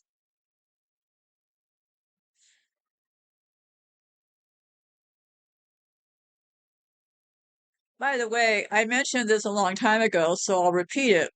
I bought a handheld camera because in the event that anybody were to show up on my doorsteps, well, I will just record what's going on. Now you're saying, well, why would you buy a camera? Why not just use your phone? Well, because I've never hooked up my phone to the internet, to Wi-Fi. And the other thing that I'd like to encourage you to think about, with a handheld camera, and they're pretty darn cheap right now, it's independent of the phone. So let's say you use your phone for all these things you're doing, right? Let's say you have everything on your phone, all your little activities and stuff. And let's say you're going out and doing something, right? You have your phone in your possession. Well, what happens if you're doing something and the cops grab you, right? Well, you need to understand anything you have on your phone could be evidence against you. So if you have an independent camera that you go out and take videos with, nothing is attached. So when you get home, you take your camera and then you use that to upload to the internet. Because, for example, let's say they came to raid my house and the internet was having trouble. Well, I'd be kind of stuck, right? It'd be kind of hard to videotape them if I couldn't get a good connection. But with my own camera, I could take the videos. Now, this will only work unless they have decided to bomb my house. And I don't know, something is definitely up, okay? 100% something is up. But I don't want to get off track right now. So what I'll do when I come back to talk about it and do my 3-year update on radiation in my house, because right now I have both end-stage lung cancer and severe radiation poisoning. So I would like to get into more of that. But being a person that just by nature I like to do things kind of in order, I had a need to get to this first before I got to that. So anyhow, so here's the deal. So Kagame's invasion into the Congo was to use the pretext of going after people who committed the genocide in Rwanda during 1994. And we had about 1.2 million Rwandans fleeing inside of the Congo. The majority of them were Hutus, refugees. I don't know if you could hear this or not, but there's another ambulance going by. And I will say this, being here in Norfolk, Nebraska, also area code 68701 if you want to look up my weather. Same as Norfolk, Virginia for some strange reason, which I haven't figured out yet. Hello, Norfolk, Virginia. I must say, we don't hear a lot of planes going overhead here because Norfolk, Nebraska is about an hour from Omaha. You probably have heard about Omaha, right? So we don't hear many planes, but I must tell you, recently when I do hear a small plane flying overhead, because there is an airport here, a small airport here, but not, you wouldn't fly a commercial plane in here. But when I hear the small planes going overhead, it makes me pause for a second. I think, is that plane coming over my house for a reason? You got to wonder, right? So anyway, so let me get back to the serious business here. Okay, so they had 1.2 Rwandans fleeing into the Congo. The majority of them were Hutus. In the midst of them, you had women, children, elderly, and of course, a few numbers of the people who participated in the genocide. So the story of the genocide that was in the international community, it gave them leverage to enter another African country without any control. They could do anything they wanted to do. And this is the part that was very, very interesting to me, because when I first started out, I really thought that this was about some horrible genocide that the US had perpetuated in Rwanda. All I knew, right? All I knew as of a few weeks ago.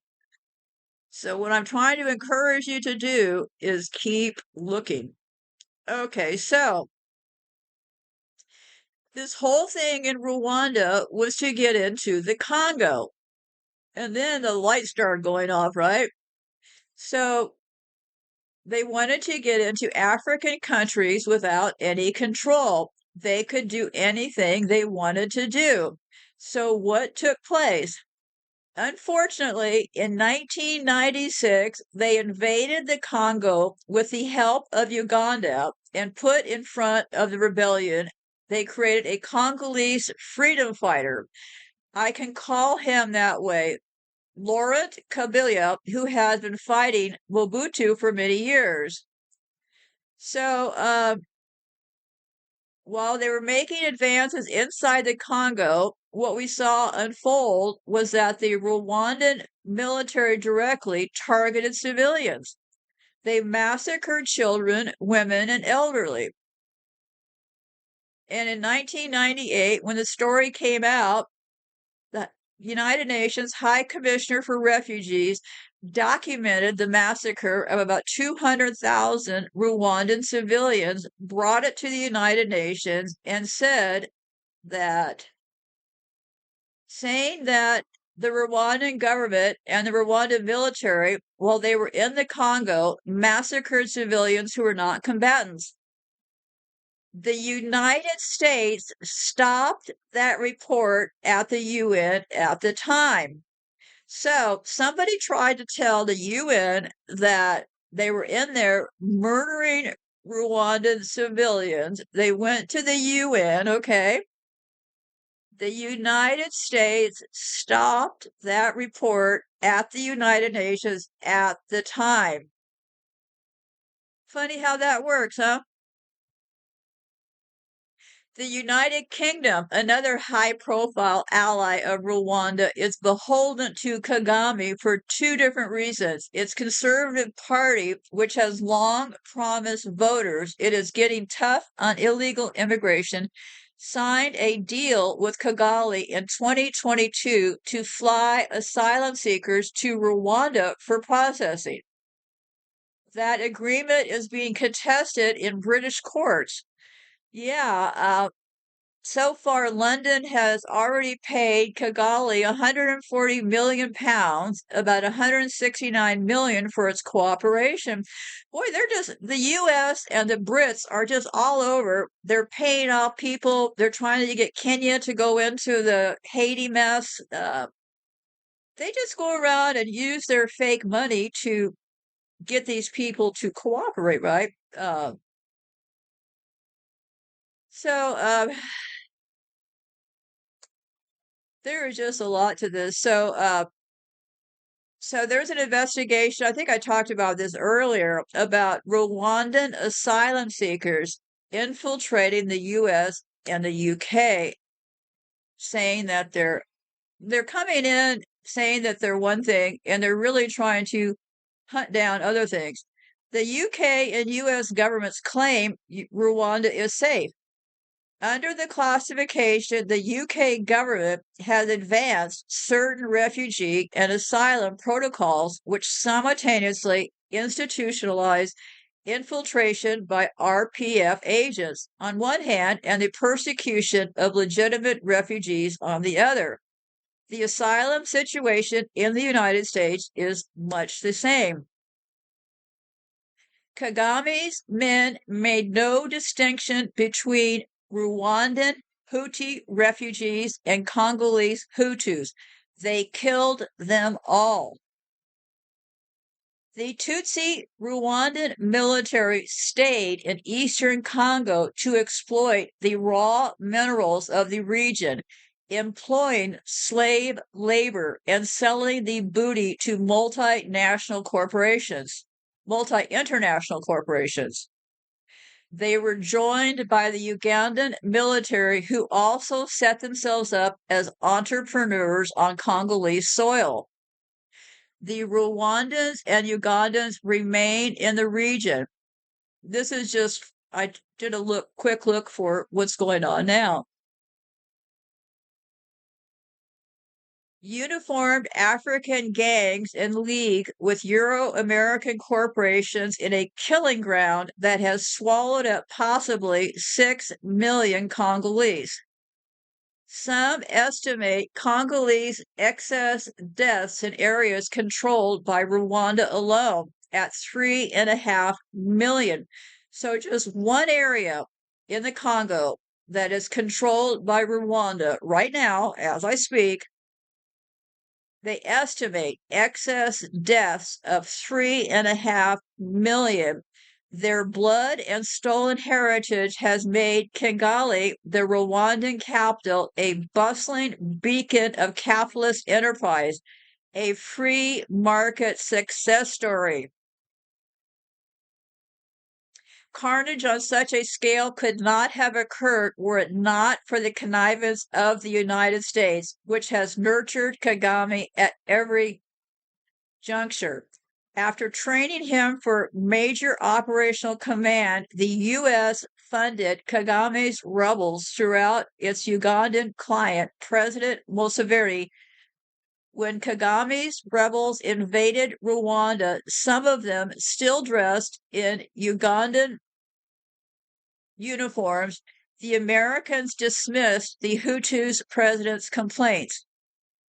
When the plane carrying the Hutu president and his Burundian counterpart was shot down by a missile, almost certainly by Kagame's men, and mass killing broke out, the U.S. forced the United Nations to withdraw from the country, a move that could only have been an advantage to Kagame's well-trained and armed forces, which quickly conquered all of Rwanda.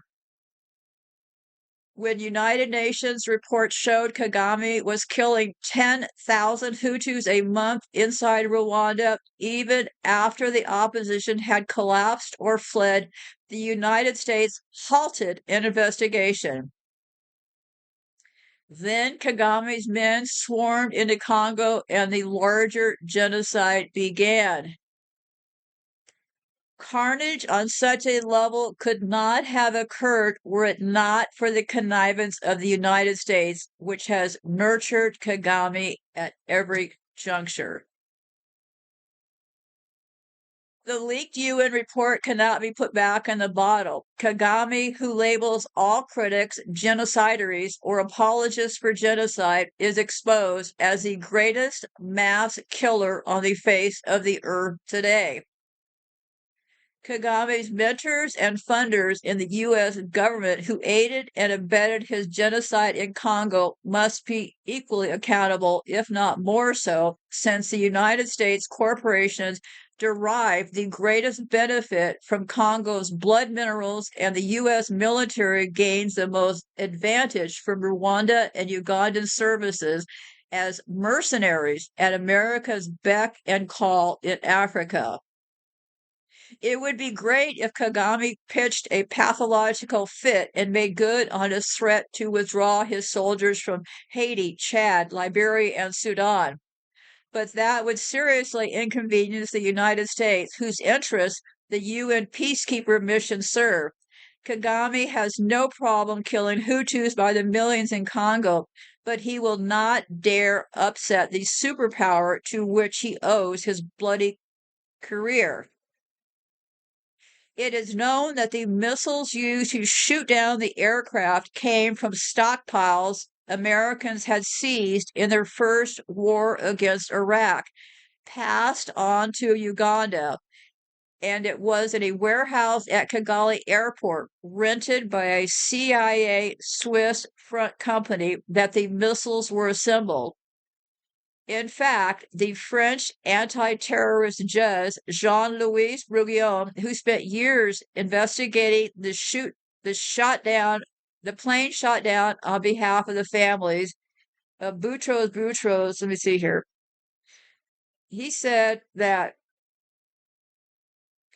the CIA was involved in the shootdown, adding strength to Boutros Ghali's statement to a Canadian journalist that the Americans are 100% responsible for what happened in Rwanda.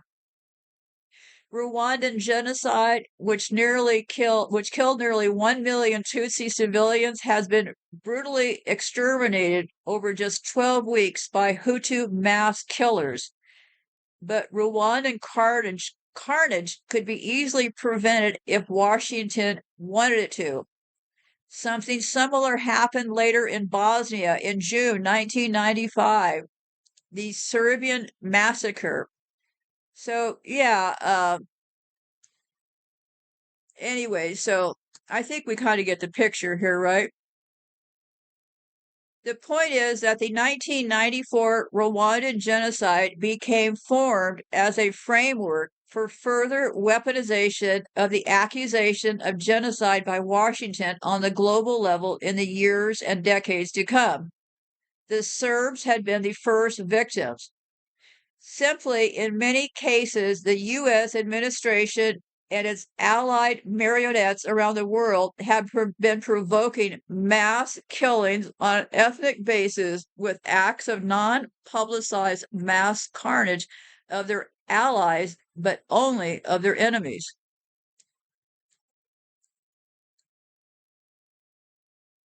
So, in some cases, U.S. administrations simply lied about the genocide, as we saw in the case of Kosovo in 1999, where several hundreds of thousands of Albanians had to be supposedly killed.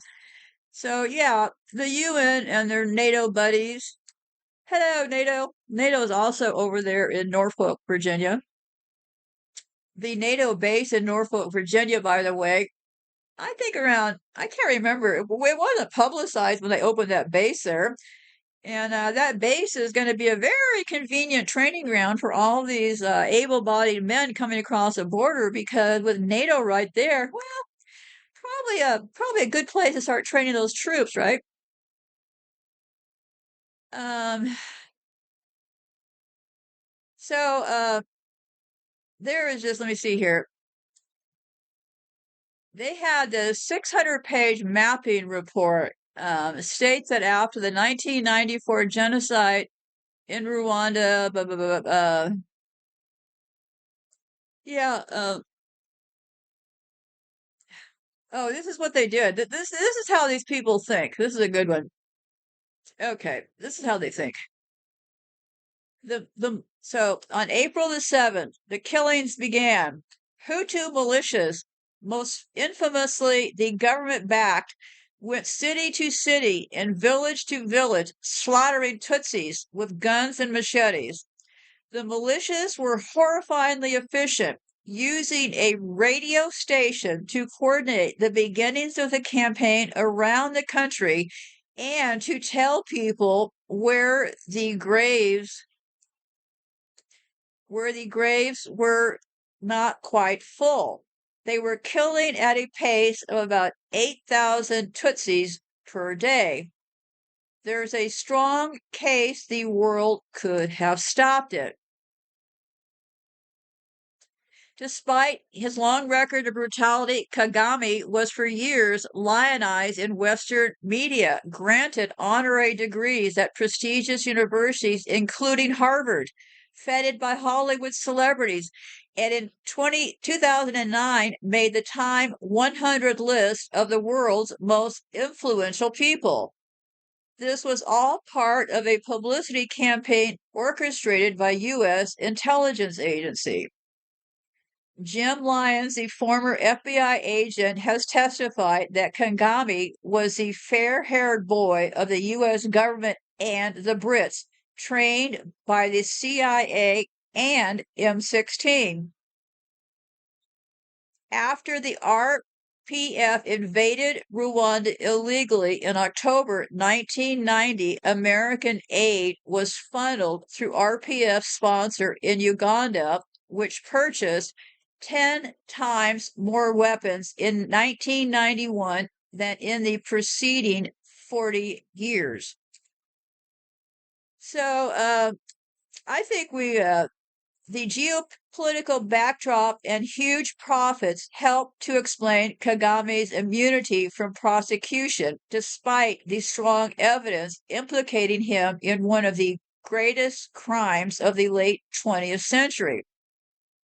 A January 2000 article in the Canadian National Post reported that Louise Arbour, the chief prosecutor for the International Criminal Tribunal for Rwanda, had terminated an investigation into the shootdown of Habiyama's plane after 3 Tutsi informants came forward in 1997 with detailed accusations against Kagame and the RPF.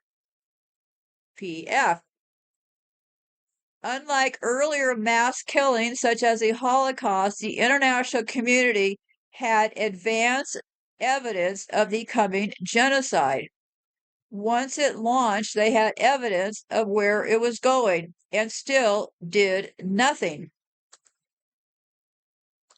So let me see here. Moreover, the aftershocks of the Rwandan genocide contributed to the conflict in the Dominican Republic of the Congo. That war, the deadliest war since World War II, was sparked in part by 2 million Hutus fleeing Rwanda attacking Tutsis.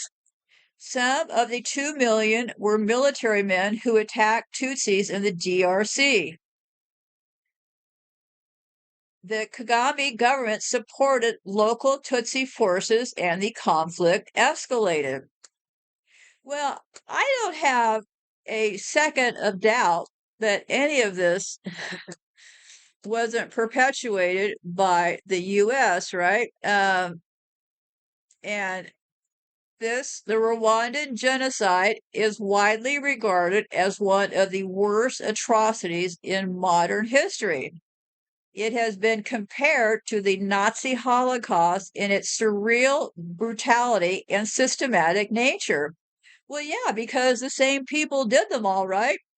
Because it said it has been compared to the Nazi Holocaust in its surreal brutality and systematic nature. It has also raised questions about the responsibility and accountability of international actors who failed to prevent or stop such a horrific crime against humanity. And to that, I would say, well, that is the plan, not the bug in the system, right? Get rid of us, right? So, the role of Belgium in the Rwandan genocide has been a subject of debate and controversy. Belgium, another NATO location. According to some sources, Belgium was responsible for creating and maintaining the ethnic division that led to genocide. Belgium had colonized Rwanda and Burundi from 1917 to 1962 and had favored the Tutsi minority over the Hutu majority. Belgium had also undermined the authority of the Rwandan monarchy, which was based on a traditional system of governance that respected the rights and interests of all ethnic groups. Belgium, now listen up on this part, okay? Belgium had also introduced Christianity as a tool of colonial domination and evangelization, which alienated many Hutus who followed their own indigenous religion. During the colonial period, Belgium played a significant role in introducing Roman Catholicism to Rwanda. Number one, German and Belgian colonial rule. In the late 19th and early 20th century, Rwanda was under German colonial control and later became a Belgian mandate of the League of Nations. Catholic white fathers established their first mission station in Rwanda in 1900 during the German colonial period. German Lutherans also began missionary work in 1908, but were expelled during World War I. The early Catholic missions were more successful among Rwanda's Hutu and Tutsi peasants. By the 1940s, numerous conversions had taken place, primarily among the Tutsi population. In 1950, there were approximately 300,000 Christians, and so it kept increasing from there.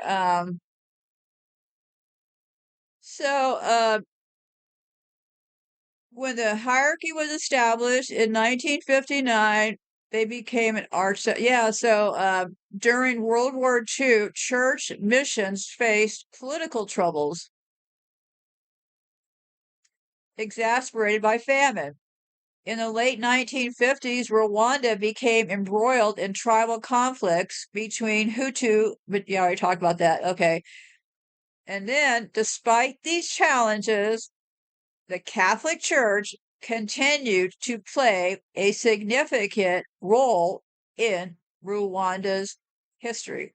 And what I have found over and over and over again with all of these Catholic priests who run amok raping children, well, the worst of the worst, what happens is they get them shifted around, and the worst of the worst, and I mean the biggest white demons of them all, end up in Africa. The introduction of Roman Catholicism significantly influenced Rwanda's culture and religious landscape, leaving a lasting impact on the nation. And I'll say it again. I believe the church was created for this exact reason, to give people confidence in this fake God, right? Because where did all these people rush to when they started being attacked? Well, they rushed and thought they would be safe hiding in churches.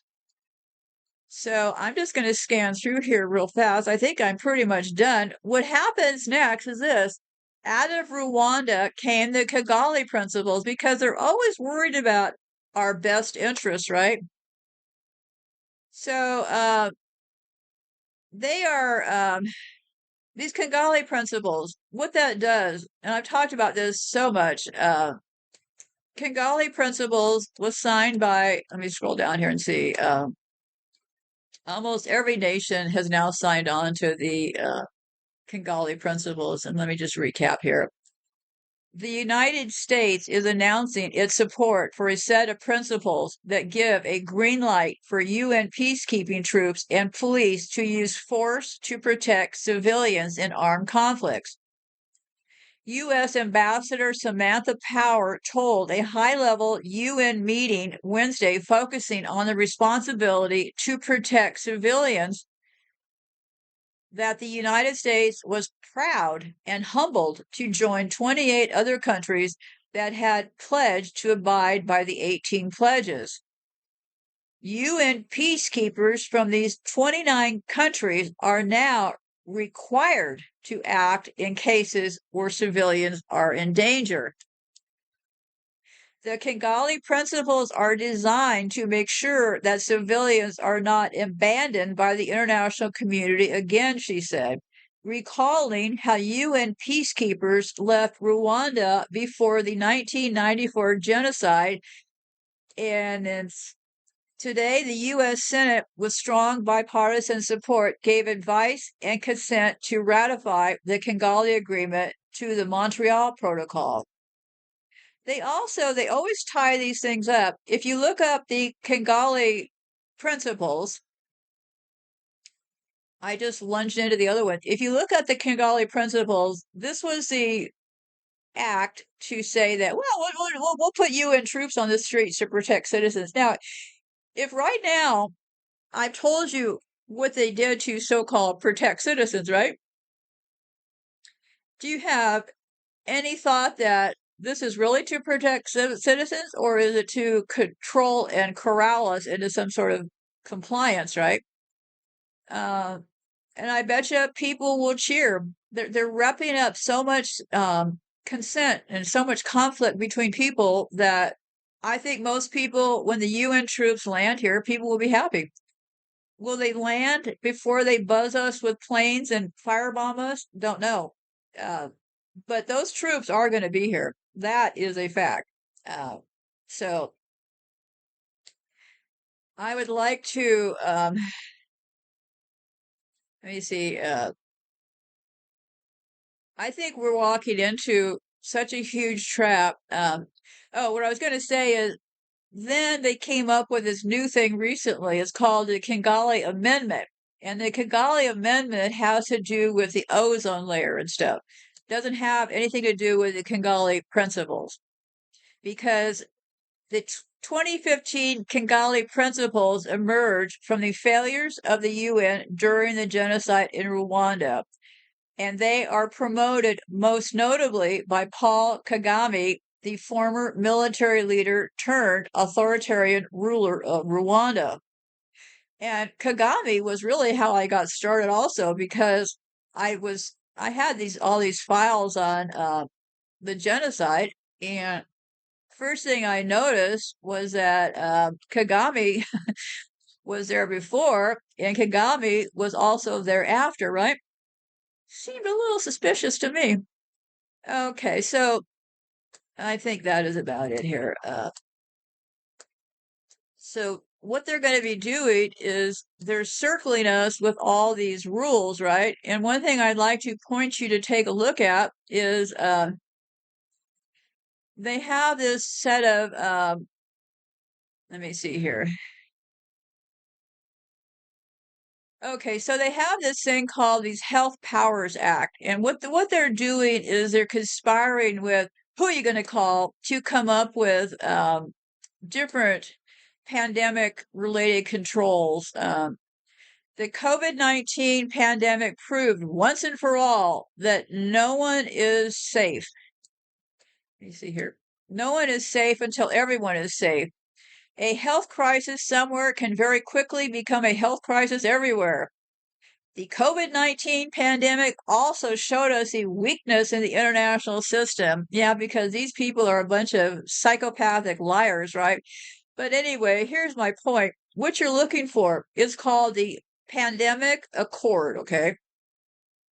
And they're working on it right now, supposedly to improve transparency and blah, blah, blah, blah, blah. And if widely adopted by countries, the Pandemic Accord has a potential to stop pandemics before they start. Oh, isn't that a relief? And to facilitate a faster, more effective response, saving lives and protecting against losses to the global economy. So, and the key principles improve transparency and early warning signs of potentially dangerous outbreaks. Ensure health workers have the tools and protection they need. Facilitate faster development and deployment of new vaccines and medicines worldwide. Improve laboratory and surveillance capacities around the world. Enable a faster, better, and more cooperative response to the next health crisis. How soon will the pandemic accord be finalized? These are early days in the development of the pandemic accord. The final text, supposedly, is far from being confirmed by governments, and many changes are expected in negotiations that will last at least until May 2024.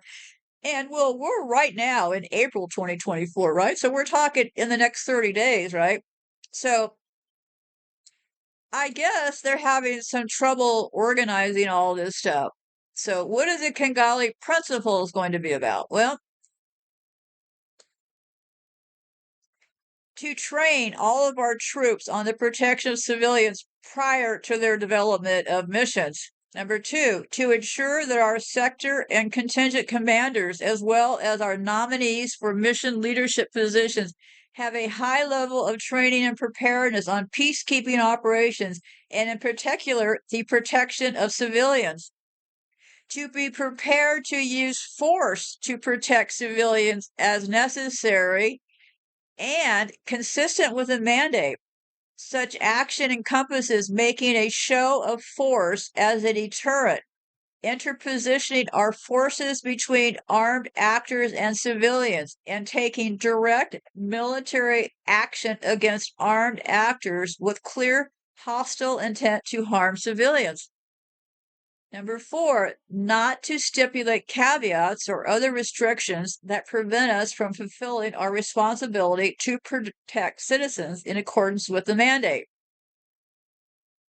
Number five, to identify and communicate to the United Nations any resource and capacity gaps that inhibit our ability to protect civilians. Number six, to strive within our capacities to contribute the enabling capacities, for example, helicopters, to peacekeeping operations that facilitate improved civilian protection. Number seven, to avoid undue delay in protecting civilians by investing our contingent commander with the authority to use force to protect civilians in urgent situations without the need for further consultations with capital. Number eight, not to hesitate to take action to protect civilians in accordance with the rules of engagement in the absence of an effective post-government response or demonstrated willingness to carry out its responsibilities to protect civilians. Number nine, to demand clarity from the UN and mission leadership on our rules of engagement, including under which circumstances the use of force is appropriate. Number 10, to seek to identify as early as possible potential threats to civilians and proactively take steps to mitigate such threats and otherwise reduce the vulnerabilities of the civilian population. Number 11, to seek to enhance the arrangements for rapid deployment, including by supporting a full review of the UN's standby arrangements, exploring a system in which earmarked units from troop and police contributing countries could be placed in readiness in order to ensure rapid troop development and encouraging the utilization of partnerships with regional organizations such as the African Union and the RECs. Oh, that was a long sentence. Number 12, to be vigilant in monitoring and reporting any human rights abuses or signs of impending violence in the areas in which our personnel serve.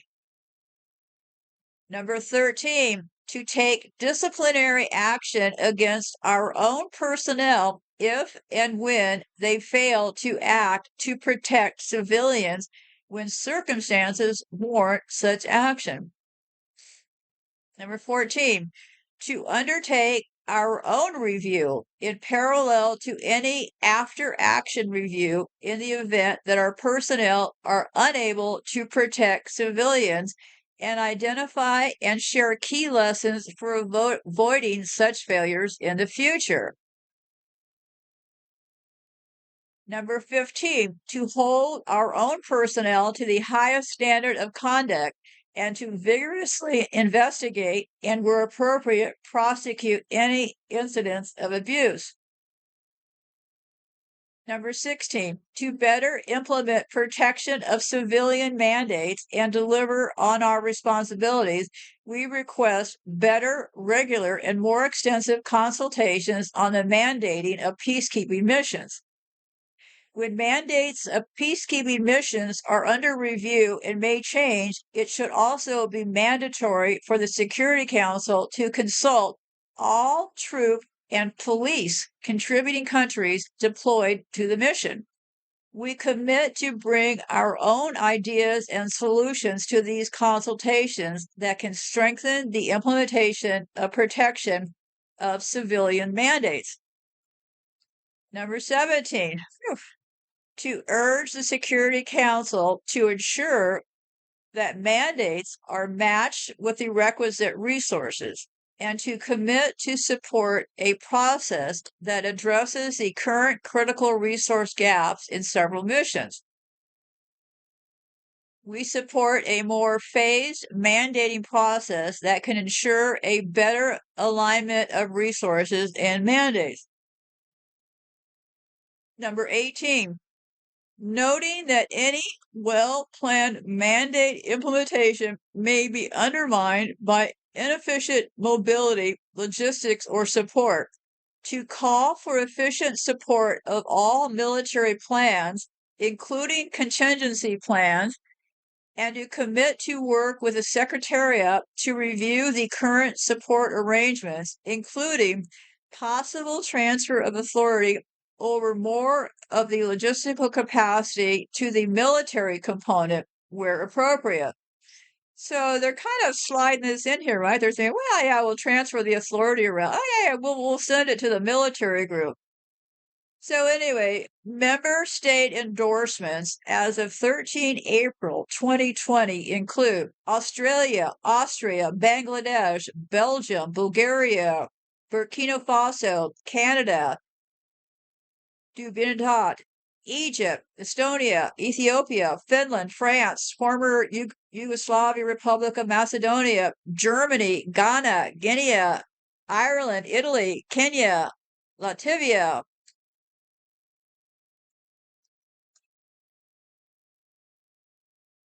Lithuania, Malawi, Montenegro, Nepal, Netherlands, Niger, Norway, Poland, Romania, Rwanda, Senegal, Slovenia, Sri Lanka, Sweden, Tanzania, Thailand, Togo, Ukraine, Uganda, UK, United States, Uganda, and Zambia. So that is about all I have to say. I would consider keeping your eyes open for this pandemic accord, okay? Because the pandemic accord is being determined by government leaders from 194 countries through an ongoing negotiations process facilitated by who are you going to call? Once the final agreement is decided, each country will choose whether to be party to it. Oh, yeah, right, sure. Yeah, once they decide, right? And why exactly are we letting the minority of people making all of these just earth-shattering decisions to bring troops onto our onto our doorsteps? Turn over control to the who are you going to call?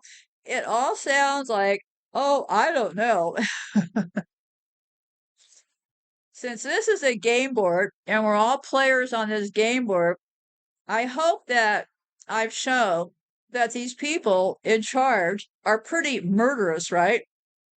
And I'll show you more how murderous when I get back to show you what's going on in my house with my 3-year update. They will stop at nothing to murder people, okay? And even if they think they get people to go along with them, and that doesn't mean they're not going to murder them later, right? I don't know why I'm on the murder pile, except that I've done all this work about psychopaths. And I see the interesting thing is this is that they themselves put all of these clues online, right? I didn't drag this stuff out of the air. I learned how to use keywords and I looked and never stopped looking, right? Well, they're the ones who put all the clues online.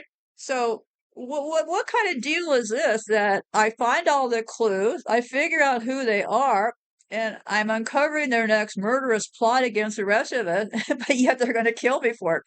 I would think they'd have some sort of a prize, right?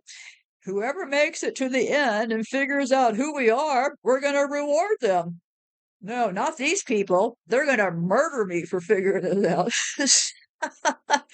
I really have to go. I'm kind of tired right now. So be safe out there. Goodbye for now. And I certainly will be chatting with you fairly soon. I'll get back with that 3-year radiation update. I hope you will be paying very careful attention to that show because there is a huge difference in what you can do and what you're going to be exposed to. You do have some very distinct options.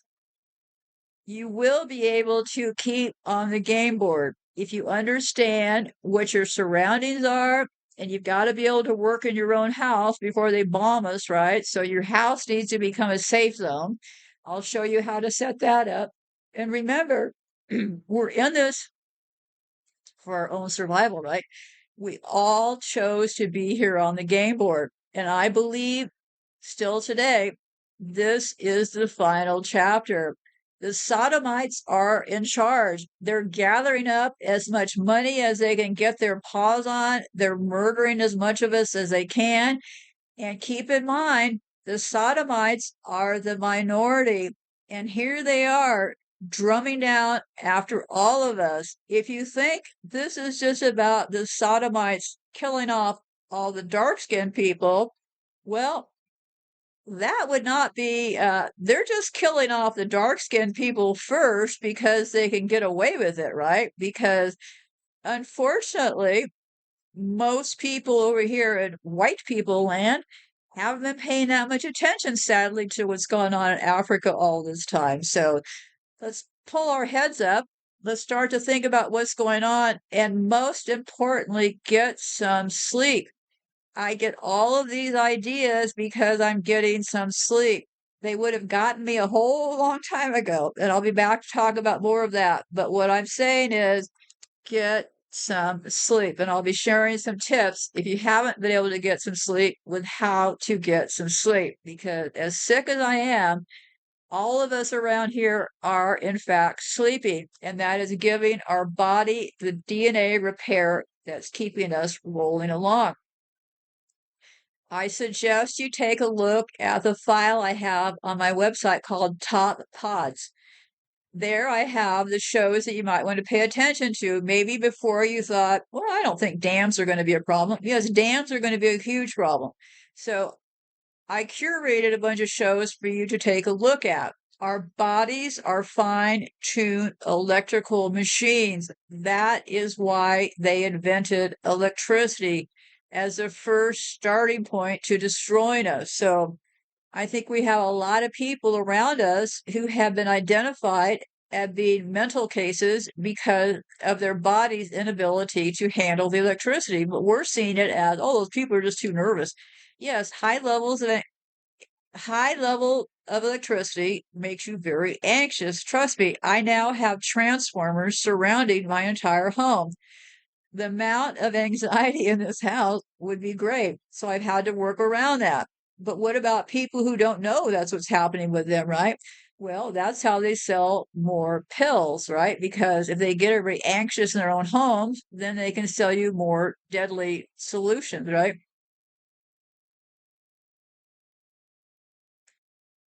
So anyway, I'm starting to wander here, so I'm going to close off here. So be safe out there. Goodbye for now, and I will check with you soon. Seems to me murder is on their minds, right? So do what you can to protect yourself. Do what you can to stay on the board. If you haven't figured out why you're on the board, I would suggest you spend some good quality time in silence. We all came down here with a plan.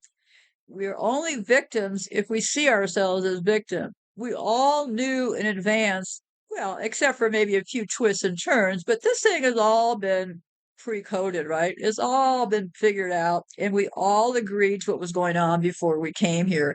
So, time to buckle up, buttercups. This stuff is going to get real. So, be safe out there, and goodbye for now.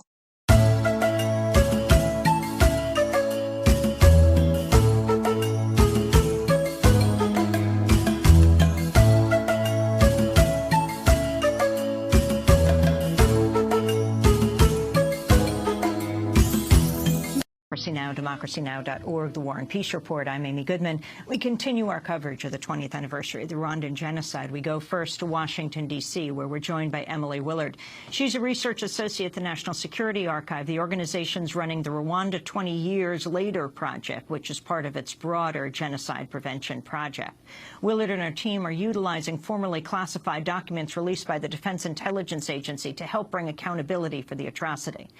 Welcome to Democracy Now!, Emily. Start off by telling us what you feel is the most important of the documents you've released.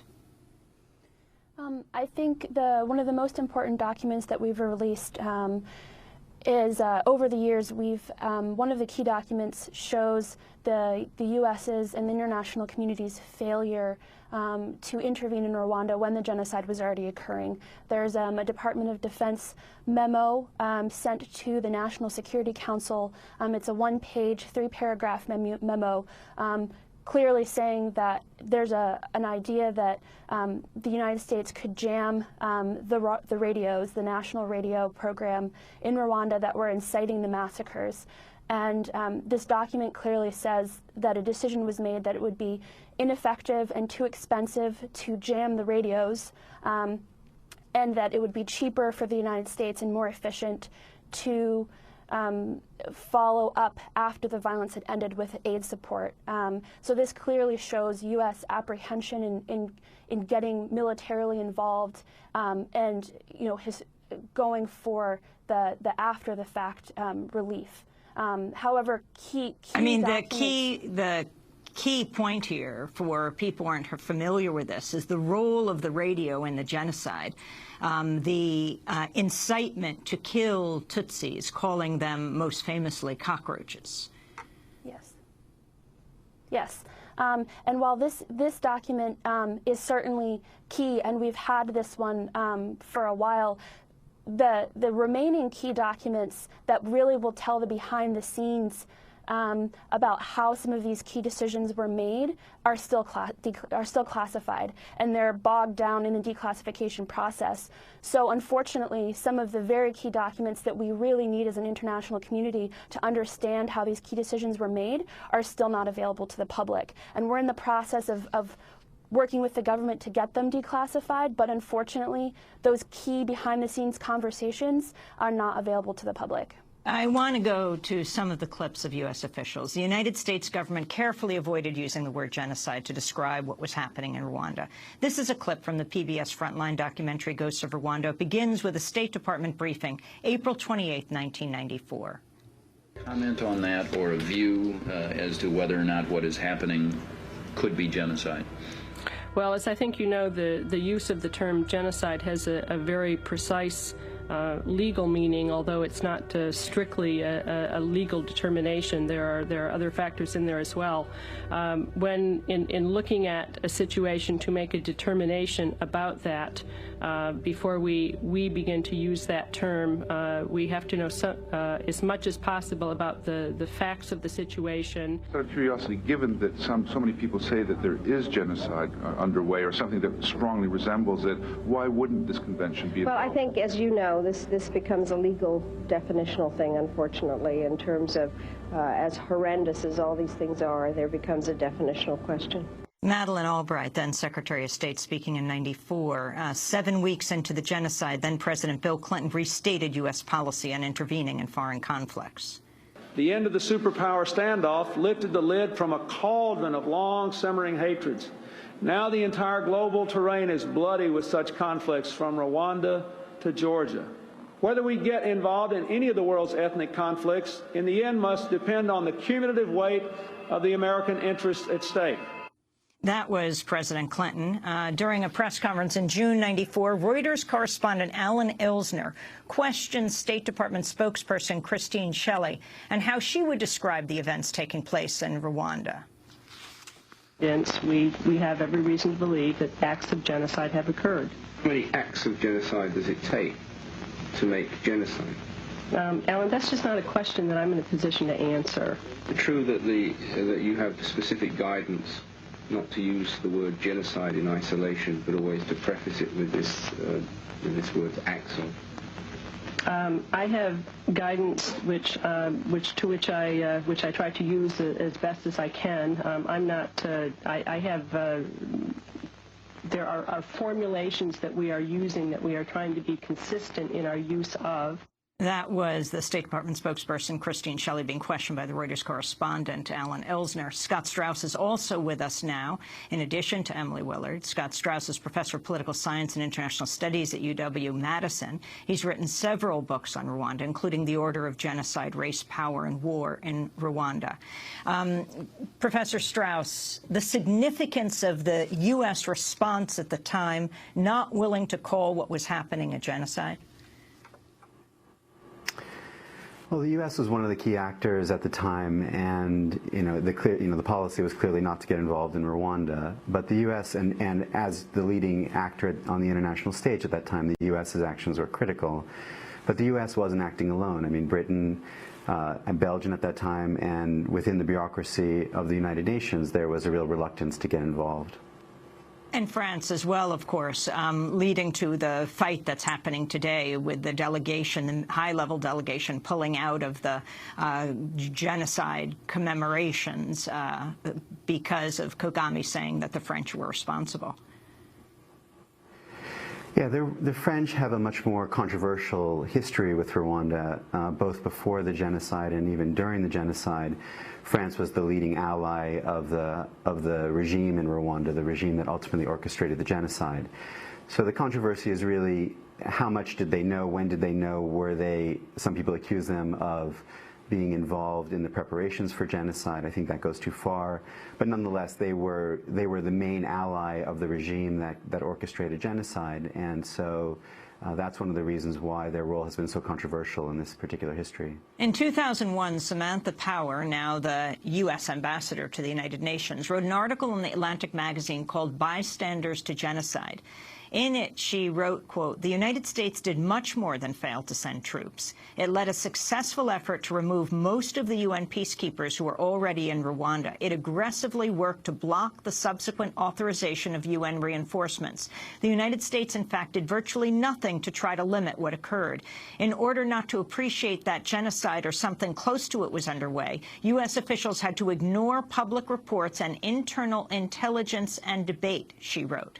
At the time, she was founding executive director of the Carr Center for Human Rights Policy at Harvard University's Kennedy School of Government. Now, of course, the U.S. ambassador to the United Nations, and she is leading the U.S. delegation at the Rwandan commemorations. Emily Willard, the significance of this and the documents that you have that are the underlying documents to the kind of statements you were hearing from President Clinton to Madeleine Albright, then the Secretary of State.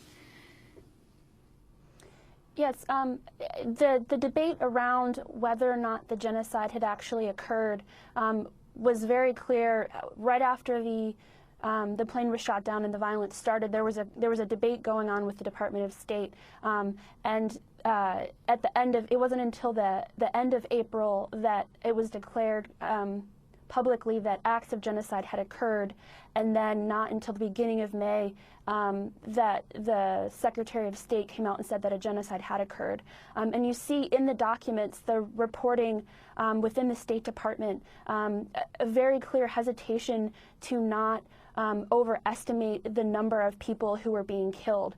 And actually, very interestingly, as the process of getting the documents declassified, there are examples where the United States in the document says we're not sure if 500,000 it is an exaggeration, and in the first release of the document that that sentence was redacted because even after the genocide happened, there's still a hesitation to be clear and open about what the intelligence was and how that analysis of the intelligence was handled.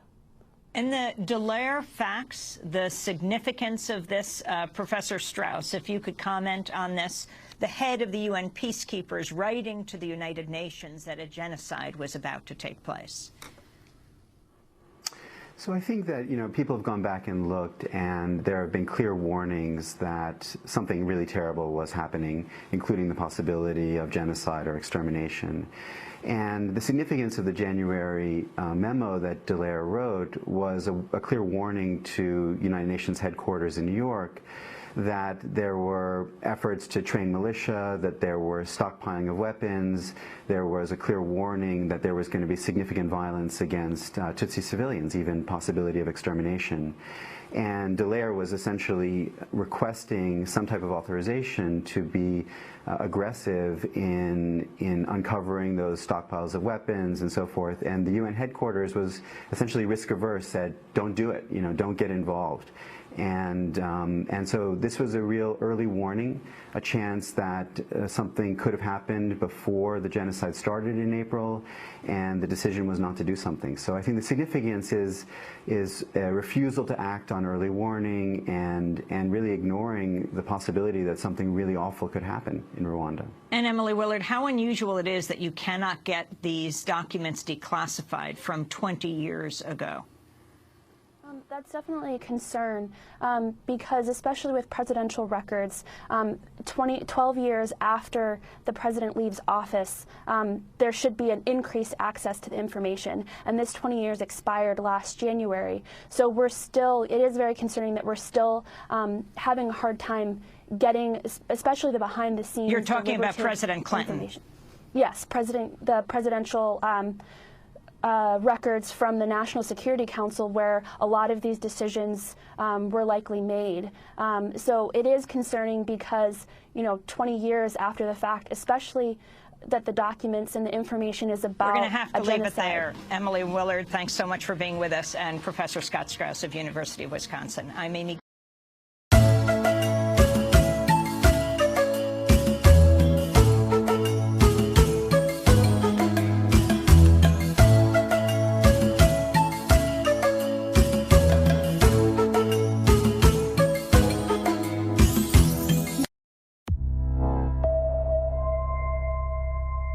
This is Jacqueline Lukman with the Real News Network. The scramble between global powers to control resources on the African continent is the cause of as much suffering today as colonization caused in the past. Judy Reaver has written the book In Praise of Blood, The Crimes of the Patriotic Front, to highlight one chapter of that modern scramble for resources and the suffering it's caused, and to set the record straight about it. Judy, thanks so much for joining me. Thank you, Jacqueline. So I think we have to get a clear understanding of why this issue is important today first, because we are talking about the Rwandan genocide that happened back in the 90s. So I think we have to start with a little bit of history to set the stage. Now, the U.S.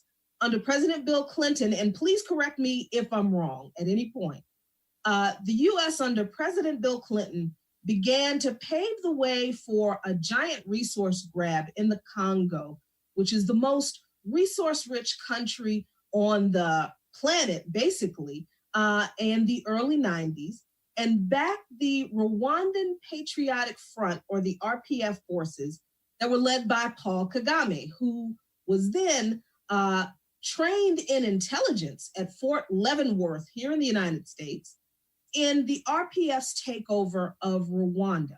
Am I on track so far? That's a pretty good synthesis. Okay. We had Paul Kagame and his rebel troops invading northern Rwanda in 1990. And there was already, as you mentioned, Paul Kagame had been trained in the United States. so the U.S. had decided that this was someone it was willing and very interested in supporting. And so we had already in the late 80s, early 90s, the U.S. very interested in militarily and politically supporting Uganda. And it was through Uganda that the United States ended up supporting Paul Kagame and his Rwandan Patriotic Army, which enabled him, of course, to invade Rwanda in 1990, engaged in a scorched earth campaign for almost 4 years, and that created the context for the Rwandan genocide. And of course, we know we have enough evidence now to know that Paul Kagame and his troops having assassinated the Hutu president on April 6, 1994, that was the act that triggered the Rwandan genocide. So all the while getting very, very solid support from the U.S. So you mentioned the assassination of the Hutu president, the former president of Rwanda, by Paul Kagame, and that was President Juvenal Habyarimana. And I think we need to put this in a little bit of context, because the reason this was done was at the time, technology was becoming a big economic driver in global markets. And much like European great powers after the 1885 Berlin Conference wanted to control and exploit the resources of African continents for their own economic needs. The same was true about the quest for resources in the Congo. So the assassination of President Habyarimana was done because he would not step down at the request of President Bush. And this campaign to install a more US-friendly government in Rwanda was continued under Clinton, and it is largely believed that the plane that was carrying the former president was shot down as they were returning from a peace conference in which they had signed a peace treaty between the Hutus and the Tutsis. The plane was shot down over Kigali, returning from that peace conference as a way to get rid of the former president. Now, does that sound like that's accurate?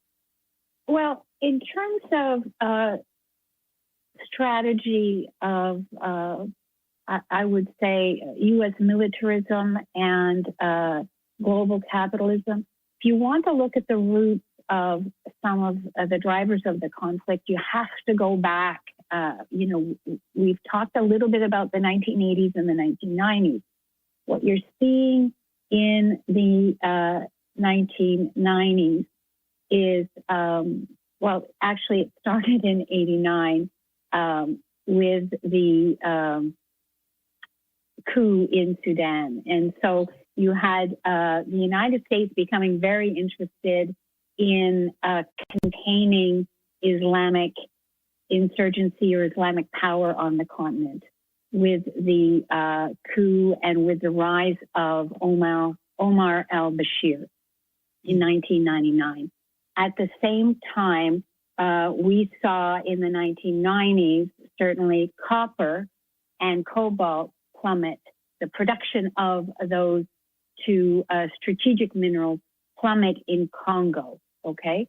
So we have a set of circumstances which was of concern to the United States. And the United States at that time in the late 80s and 1990s decided to play chess, in the sense they decided on who their strategic players would be, who were the guys that they were going to support. So number one, Yoweri Museveni, president of Uganda, he was going to help contain the rise of Islam in Africa because of his strategic placement in Uganda next to Sudan. And of course, Sudan had oil resources. And that was interesting for the United States. Now, in Congo, where there is 24 million, in Congo, where there is an estimated $24 trillion in untapped mineral wealth, it's almost unfathomable. The United States was very interested there. And as I said, in the early 1990s, we saw copper and cobalt plummet under Mobutu. So it was becoming impossible for the United States and for Western nations to do business in Congo under Mobutu. He was becoming intractable. He was becoming an obstacle. And multinationals were no longer able to do business. And the United States wanted Congo open for business. And so that was part of the larger strategy. And so supporting Museveni, supporting Paul Kagame, who was at that time, Paul Kagame was a rebel, and he was already waging war in northern Rwanda. It was clear that I think the United States had a plan to support these men and create, make Central Africa a place where it was easier to do business. And that groundwork, that foundation, and that history is incredibly important, because that is the foundation or the pathway to the Rwandan genocide, in which more than 800,000 Tutsi and moderate Hutus died. Now, where does your book come in to this history? Because what we understand in the United States, Judy, is that Paul Kagame, who is the current president of Rwanda, was the hero of the conflict. We're told that he ended the Rwandan genocide, but your book reveals a different perspective on that narrative. So what is that perspective? My book fundamentally challenges the official narrative. Maybe it defeats the narrative. What my book says, my research says, is that Paul Kagame did not stop the genocide. He did not stop the violence. He ignited the genocide by killing Juvenal Habyarimana, the Hutu president. He also fueled the genocide against Tutsis by sending in his Tutsi commandos, infiltrating the Hutu militia, and assisting directly in the killing of Tutsis. So he potentiated the Tutsi genocide. I also say in my book, based on years and years of research, that Paul Kagame's Tutsi army committed genocide against Hutus as well. And this was not in retaliation. It was, these were operations that were preemptive and proactive as soon as the Hutu president Habyarimana was killed. And those operations to systematically kill Hutu leaders and Hutu peasants from the north down the eastern coast or down the eastern border in the south, and then back up to the northwest, that was highly orchestrated, very organized, and the killings of Hutus continued after the genocide. Now, right now, that narrative is not only being challenged by the Kagame administration in several different ways, but here in the United States, you have been going on some speaking tours promoting the book, talking about this issue. And there are sometimes people in attendance, and I attended one of these events, who will directly challenge the information that you reveal in your book. They say that there was no genocide that Kagame committed. They say that your information is false. They say that you're spreading lies. What is your response to those allegations that the information you're providing, that Kagame was actually not a hero ending the Rwandan genocide, but he participated in it, he committed genocide himself? What's your response to those allegations that that information is not true? Well, as you said, Jackie, you were there in Washington, and one of Kagame's supporters mentioned the Buyumba Stadium massacre, which occurred in April 1994.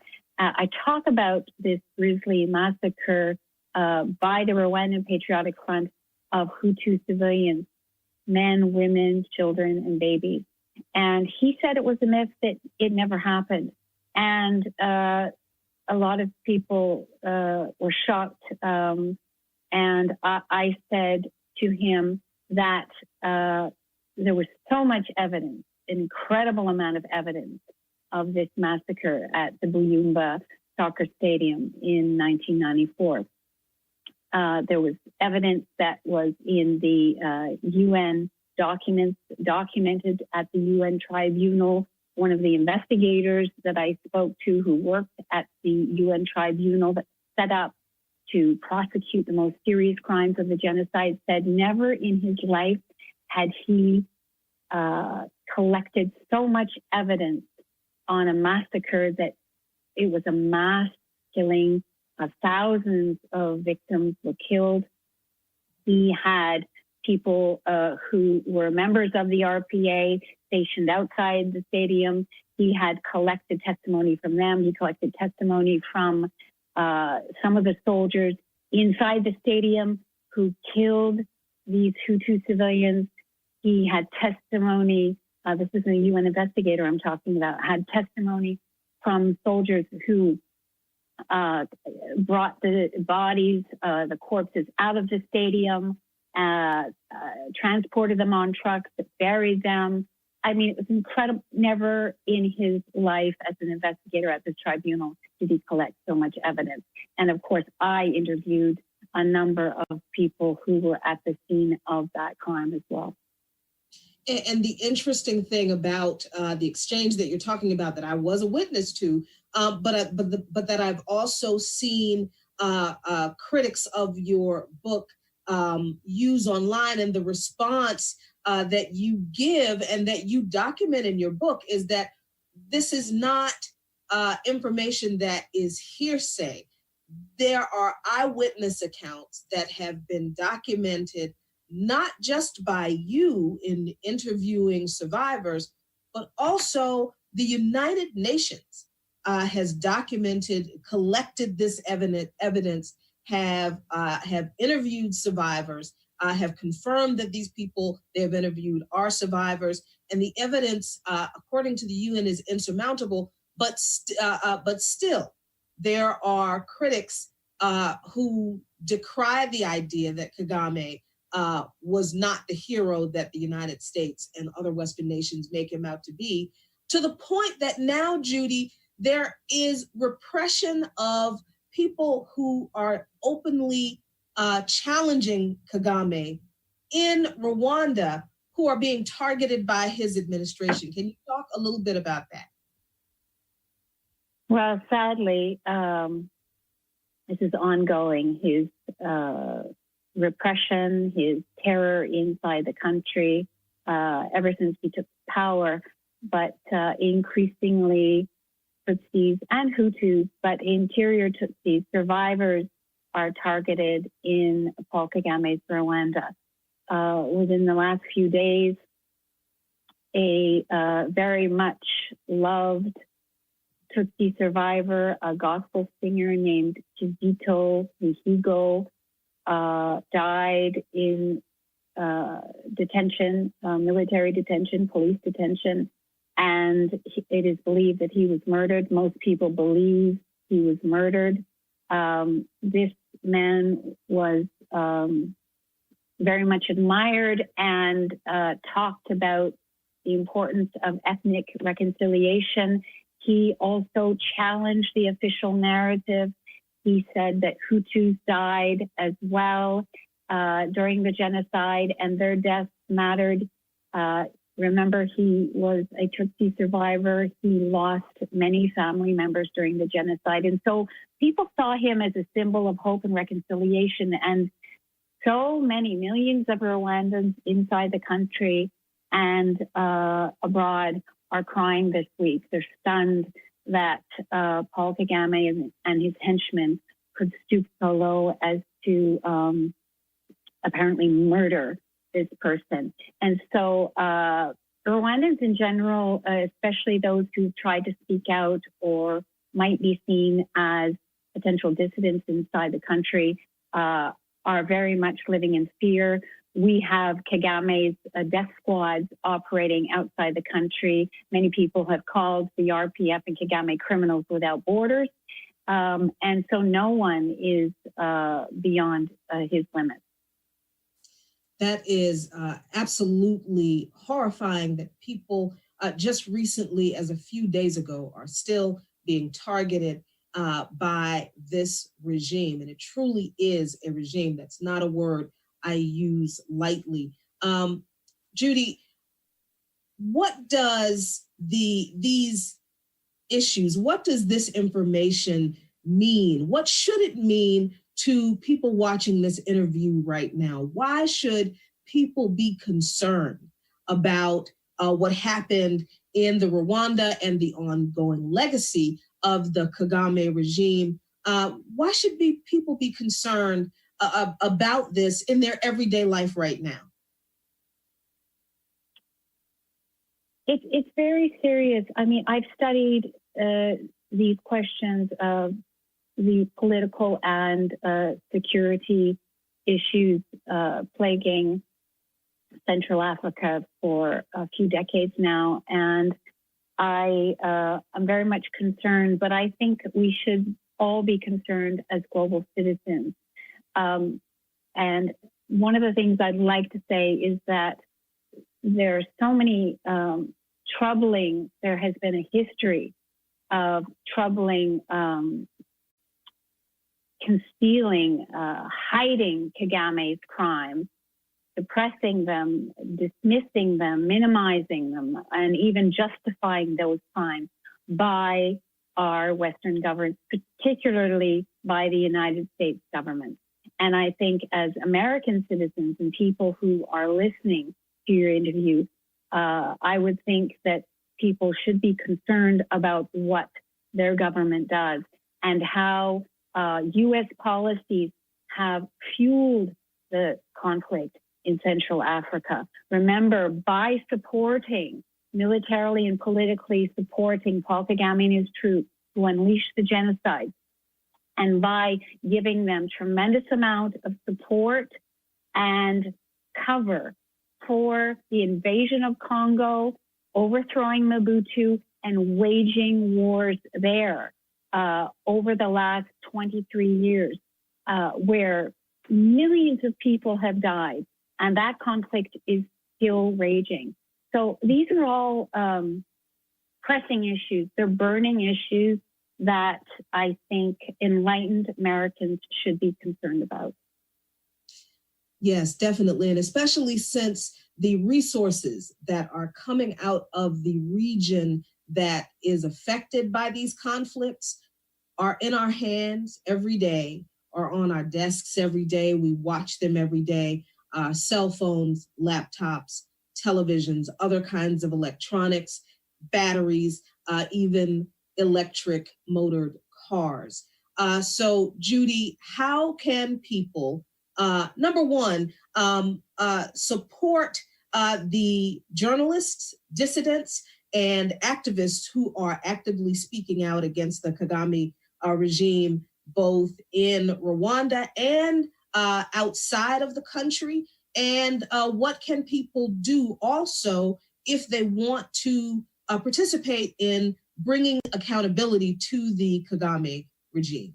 is very important for people who are interested in these issues to press Congress and speak up about these the military cooperation agreement, the military cooperation agreement that the United States government has with Rwanda, press Congress to halt that agreement. We know that through AFRICOM, the United States has more operations in Africa and is using Rwanda as an integral part of AFRICOM, more operations in Africa than it does in the Middle East. The United States has to draw back, diminish AFRICOM, and halt, stop funding and militarily supporting Rwanda. The other thing that's important to do is to change the narrative, get people to understand that the official narrative is on a number of levels based on lies. Kagame did not stop the genocide. He ignited the genocide and continues to destabilize the region. I also think it's important for Americans and for media to listen to people who flee, Rwandans who flee the country. It's only in fleeing that Rwandans have been able to talk about what's really going on. So doing research and prosecuting crimes inside Rwanda based on testimony there doesn't give us a real picture, a complete picture of what went on in the genocide and what continues to go on in the country.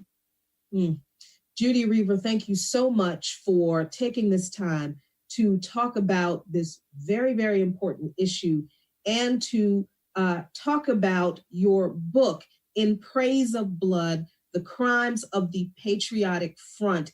I absolutely encourage all of our viewers to secure a copy of this book and read it.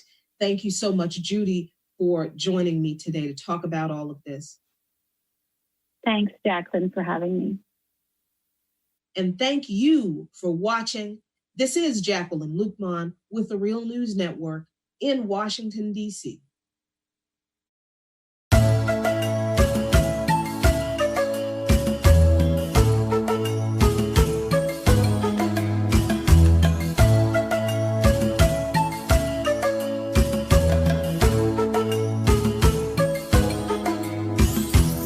The Rwandan genocide is a relatively recent example of ethnic cleansing. I can imagine many of you have seen or at least heard about the film Hotel Rwanda, and you may even be aware of the barbarity of the crimes committed. It is an event in many of your lifetimes. But what may be less well known is the motivation of the various parties, the roles of the United Nations, and the historical background that formed the animosity between the majority Hutu and the minority Tutsi ethnic groups. The Rwandan genocide was the result of a vast array of causes and had countless consequences for the region. In this video, we will attempt to explain the vast web of events that led to the genocide, and hopefully encourage you to look into this a little further.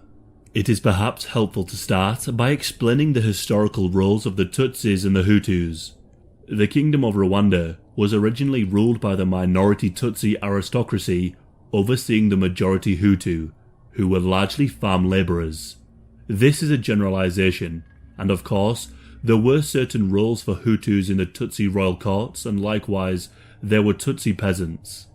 But in terms of language, areas where they live, and traditions, the Hutus and the Tutsis are indistinguishable. In the 1800s, European Catholic missionaries entered the region. They often found it difficult to convert Tutsi elites, whilst having greater success with the Hutus.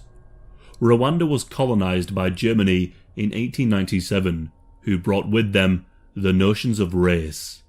The German colonists saw the Tutsi elite as racially superior to the Hutus, noting their taller stature, lighter skin, and capacity to rule. A simple explanation can be that the Tutsi tended to have access to milk and spent less time doing labour-intensive work.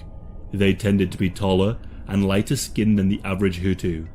Nevertheless, Germany enlisted Tutsis to assist in managing colonial affairs based on their existing power structure. This combined with their European racial theories, some believing that the Tutsis were in fact from Ethiopia. Following from World War I and Germany's defeat, the Belgian government was given control over the Rwandan colony. The initial racial theories were expanded as the Belgian authorities applied eugenic principles. Skull size, skin tone and height were used to compare the Tutsis and the Hutus. It was believed by the Belgians that the Tutsis were genetically superior and were given the lion's share of political power in Rwanda. The Hutu majority often were Catholics, meaning that the Hutu politician or goals were often supported and encouraged by the church. But it was the issuing of racial identity cards that would perhaps play the biggest role in the genocide to come. Each Rwandan was given an identity card determining their race. It was therefore very easy to tell whether a person was a Tutsi or a Hutu. Following World War II, the push for African independence spread across the continent. The majority Hutu population viewed the ruling Belgian and Tutsis as standing in the way of progress. As time progressed, the Belgian authorities, with encouragement from the Catholic Church, moved towards elections with Tutsi elites fearful of the outcome of any elections. In November of 1959, a Hutu leader was attacked by pro-monarchy Tutsi youths, and his death was falsely reported. The peaceful protests soon turned violent as some Catholic nationalist Hutus burned down Tutsi property. The Belgian colonial authorities were unable to prevent most of the violence, having only a few hundred soldiers stationed in Rwanda. Requests made by the Tutsis to form their own armed forces were denied by the Belgians, primarily fearing an escalation in the violence. But this was ignored as the Tutsi and Hutu militias clashed. A mass exodus of Tutsis fled into neighbouring Uganda and Burundi. Elections were eventually held in 1960 in a bid to move Rwanda towards independence as soon as possible. The election was a massive success for the Party of the Hutu Emancipation, its leader, Gregoire Kiabandi, being the country's first elected president. During the early years of Rwanda's independence, it had to contend with regular attacks from Tutsi rebels who would launch strikes from Uganda and Burundi, and the ever-present ethnic violence between Tutsi and Hutu. Kiabandi was eventually overthrown by his army chief of staff, Juvenal Habyarimana. Habyarimana would rule Rwanda as a dictator. He did little to deal with the tens of thousands of Tutsi refugees in Uganda and Burundi who wished to return to Rwanda.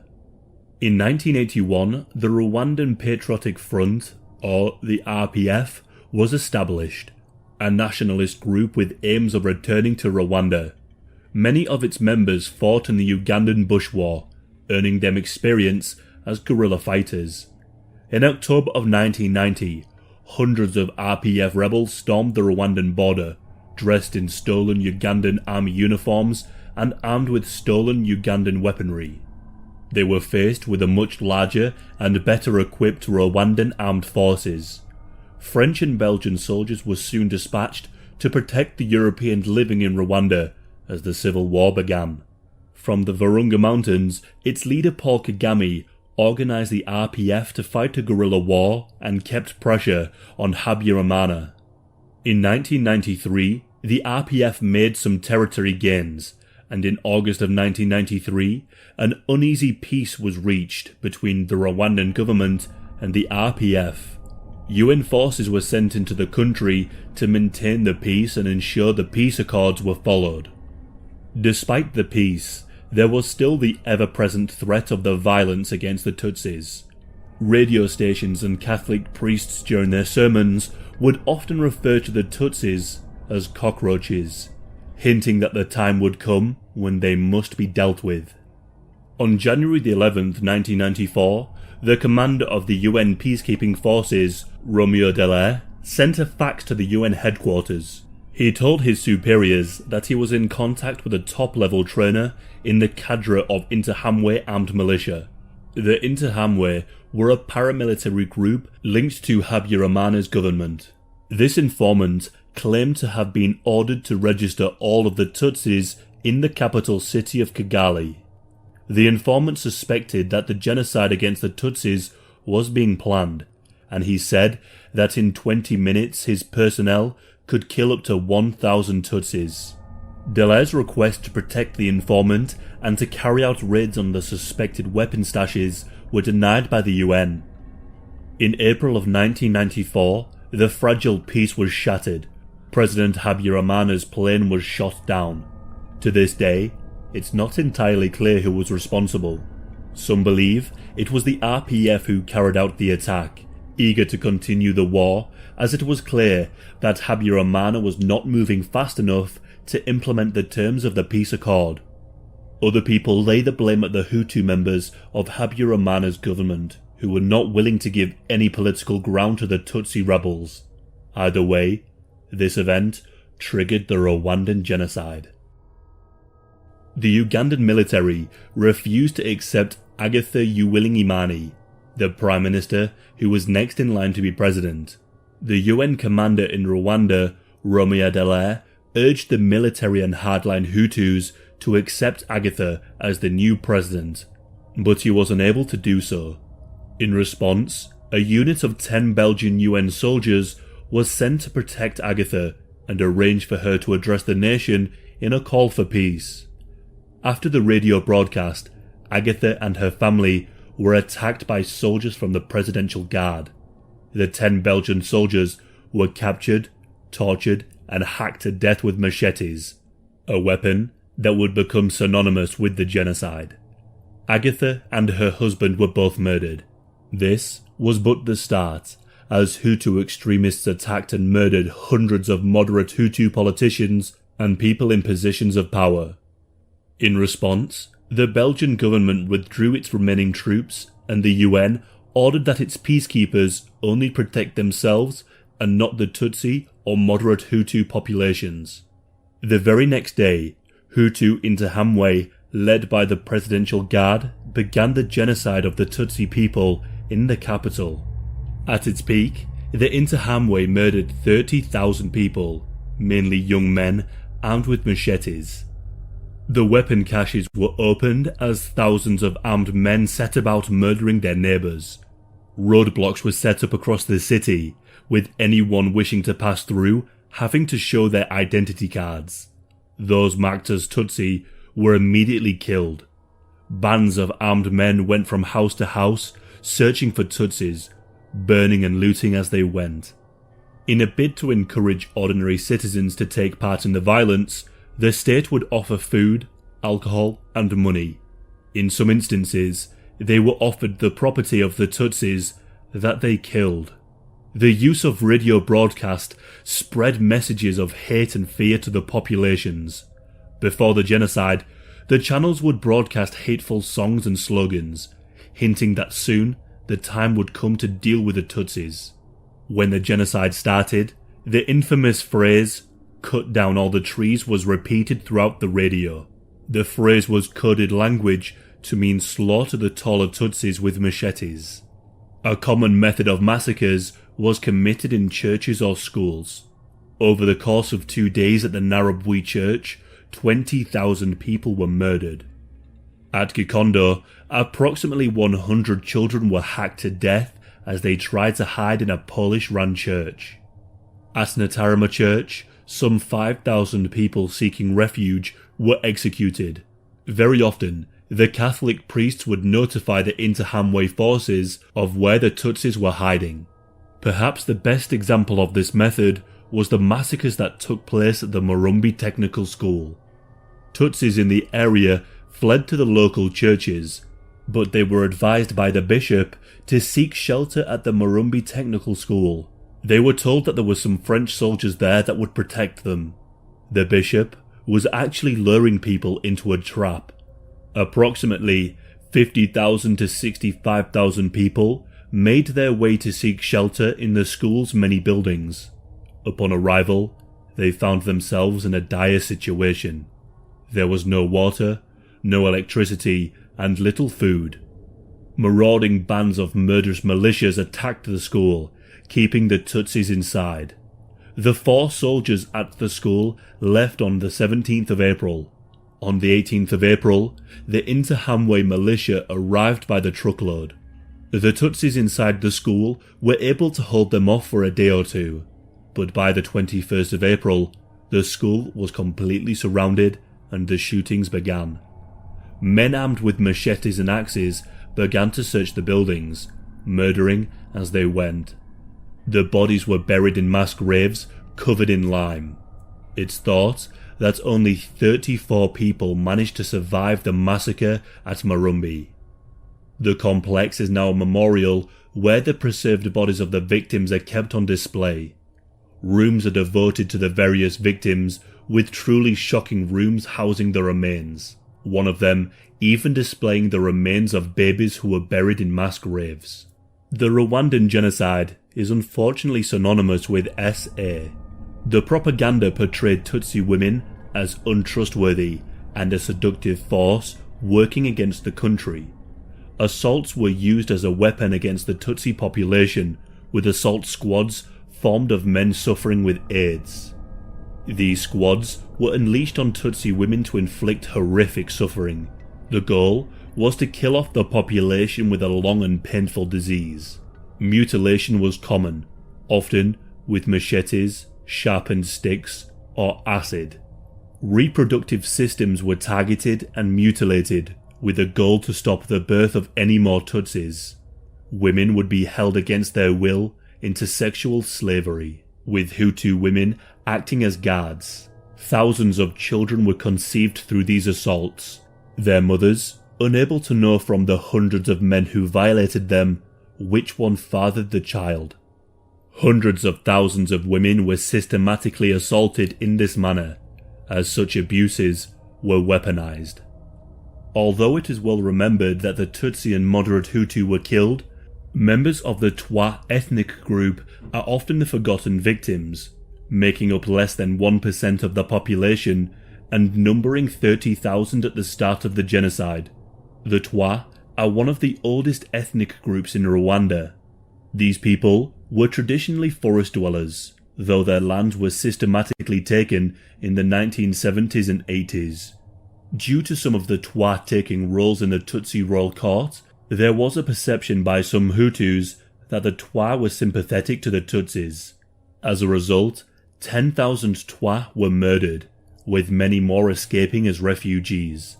However, in some areas, the Twa did engage in the genocide, murdering Tutsis in a bid to show loyalty to the regime.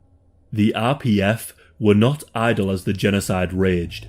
Within a few days of Habyarimana's death, it was clear that the Tutsis were being massacred. The RPF renewed their attacks, aiming to surround the capital as soon as possible. With the Hutu leadership distracted by the genocide they were committing, the RPF faced little resistance. In a grim mirror to the Tutsi exodus, Hutu refugees fled Rwanda as the RPF steamrolled their way through Rwanda. The leader of the RPF, Paul Kagame, refused to engage in discussion with the interim Hutu government, believing that they had no intention in stopping the genocide. Between the 7th of April and the 15th of July, an estimated 800,000 to 1 million people had been killed, with tens of thousands of women being victims of SA, with the awful consequences of venereal disease, unwanted pregnancies, and the spreading of HIV/AIDS. The RPF forces committed several reprisals against Hutu civilians, with an estimated 30,000 Hutus killed during the civil war. A notable example being at the Kabiho refugee camp. Approximately 2 million Hutus fled into neighbouring Zaire, many targeted in a prelude to the First Congo War. An estimated 1 million people were in some way culpable for the genocide.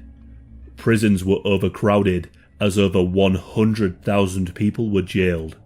Paul Kagame became the vice president and head of the army of the new government, eventually becoming the president on the 22nd of April 2000.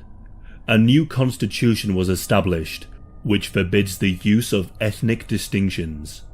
The new government has been encouraging reconciling between the two communities. One of the more interesting approaches has been the Gacaca courts, a grassroots court system where perpetrators and victims sat together to discuss what had happened. Over 1.2 million cases were heard by these courts, overseen by trusted members of the community. Whether or not this is suitable in the face of such violent crimes, the goal was to offer a sense of closure to the victims. Due to the vast number of perpetrators, it would take hundreds of years to carry out the criminal trials, especially when lawyers and judges too were victims of the genocide. The Gacaca court system is a controversial subject, which could be celebrated as showing the importance of restorative justice, or be seen as a way to give political legitimacy to the new government. There are many factors to try and understand the cause of the genocide. The implementation of racial divisions by the German and Belgian colonial powers fermented the divide between the Tutsi and Hutu. And then there's the role of the radio stations and Catholic Church in spreading the message of hate to the population, whipping them into a frenzy. And then, the lack of any meaningful response from the United Nations and their refusal to listen to Romeo Dallaire's warnings. The lack of response are undoubtedly failures that deserve to haunt the United Nations. The speed in which the genocide started can only be explained by a long-standing plan to murder the Tutsi and moderate Hutus. But without the combination of the state-sanctioned violence and years of ingrained ethnic division, the widespread participation of the Hutu population would likely not have been possible. Modern-day Rwandans now must reconcile their violent past, which is truly an unenviable task. The Rwandan genocide is a somber reminder of the dangers of focusing on what can divide us rather than what unites us.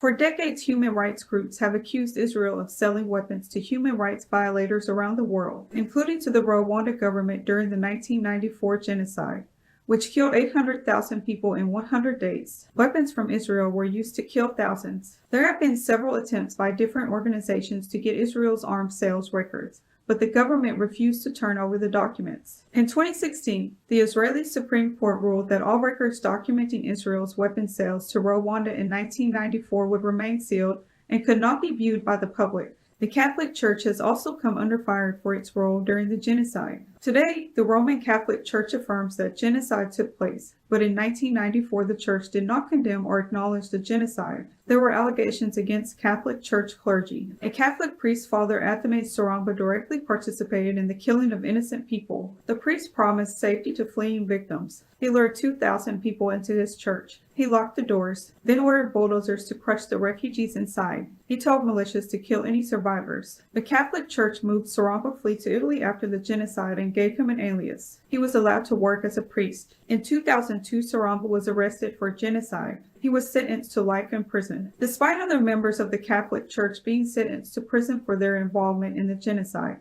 The Catholic Church refused to take any responsibility. It was only in 2017 that Pope Francis, upon meeting the Rwandan president, officially asked for forgiveness for the Catholic Church's role in the 1994 genocide, stating that, in Rwanda, the sins and failings of the Church and its members had ultimately disfigured the face of Catholicism.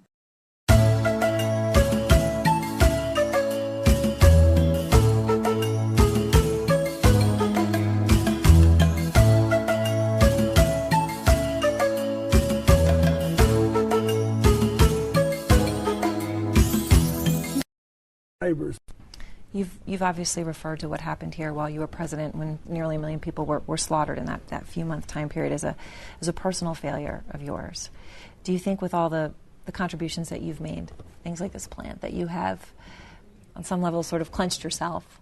I don't know, but I remember the first time I came here and we to start the AIDS project, a reporter was riding in a cab in Kigali, and he asked this cab driver if he didn't resent my being here because the U.S. didn't come into the area until after the killing had been stopped to take care of the refugees. And he said, no, I don't, because he didn't make us kill each other. It's that whole thing that Kagame's hammered, take responsibility. And he said, he's the only one who ever said he was sorry. Nobody else has apologized to us. At the time, we were worried about getting into Bosnia. We had the reaction from Black Hawk down in Somalia. And it was over in 90 days. We just blew it. And I think had we sent 10,000 troops here and gotten a few more people to come, we might have been able to save a third of the people who died. You can see what a rural country it is. Yes. And most of the people who died were killed with machetes. So I don't think we could have ended the violence, but I think we could have cut it down, and I regret it. And all I can do is to try to help them come back.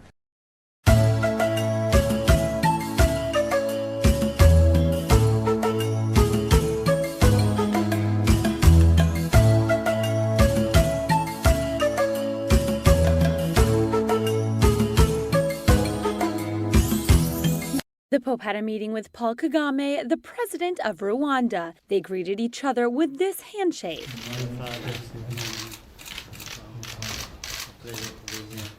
The Pope explained why the press was present. As usual with the visits of leaders from around the world, the Holy See later explained the content of the meeting.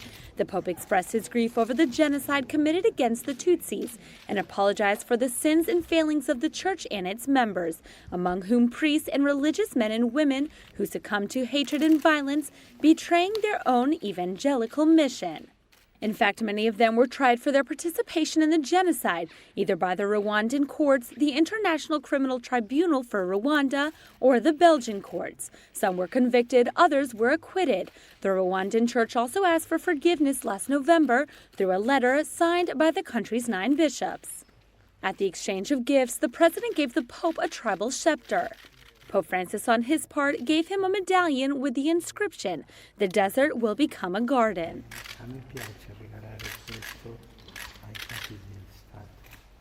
He also presented him with the 3 documents of his pontificate, Amoris Laetitia, Evangelii Gaudium, and Laudato Si.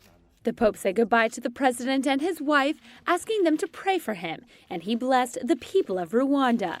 Since the genocide, relations between the African country and the Holy See have been practically broken. This meeting is an important step forward.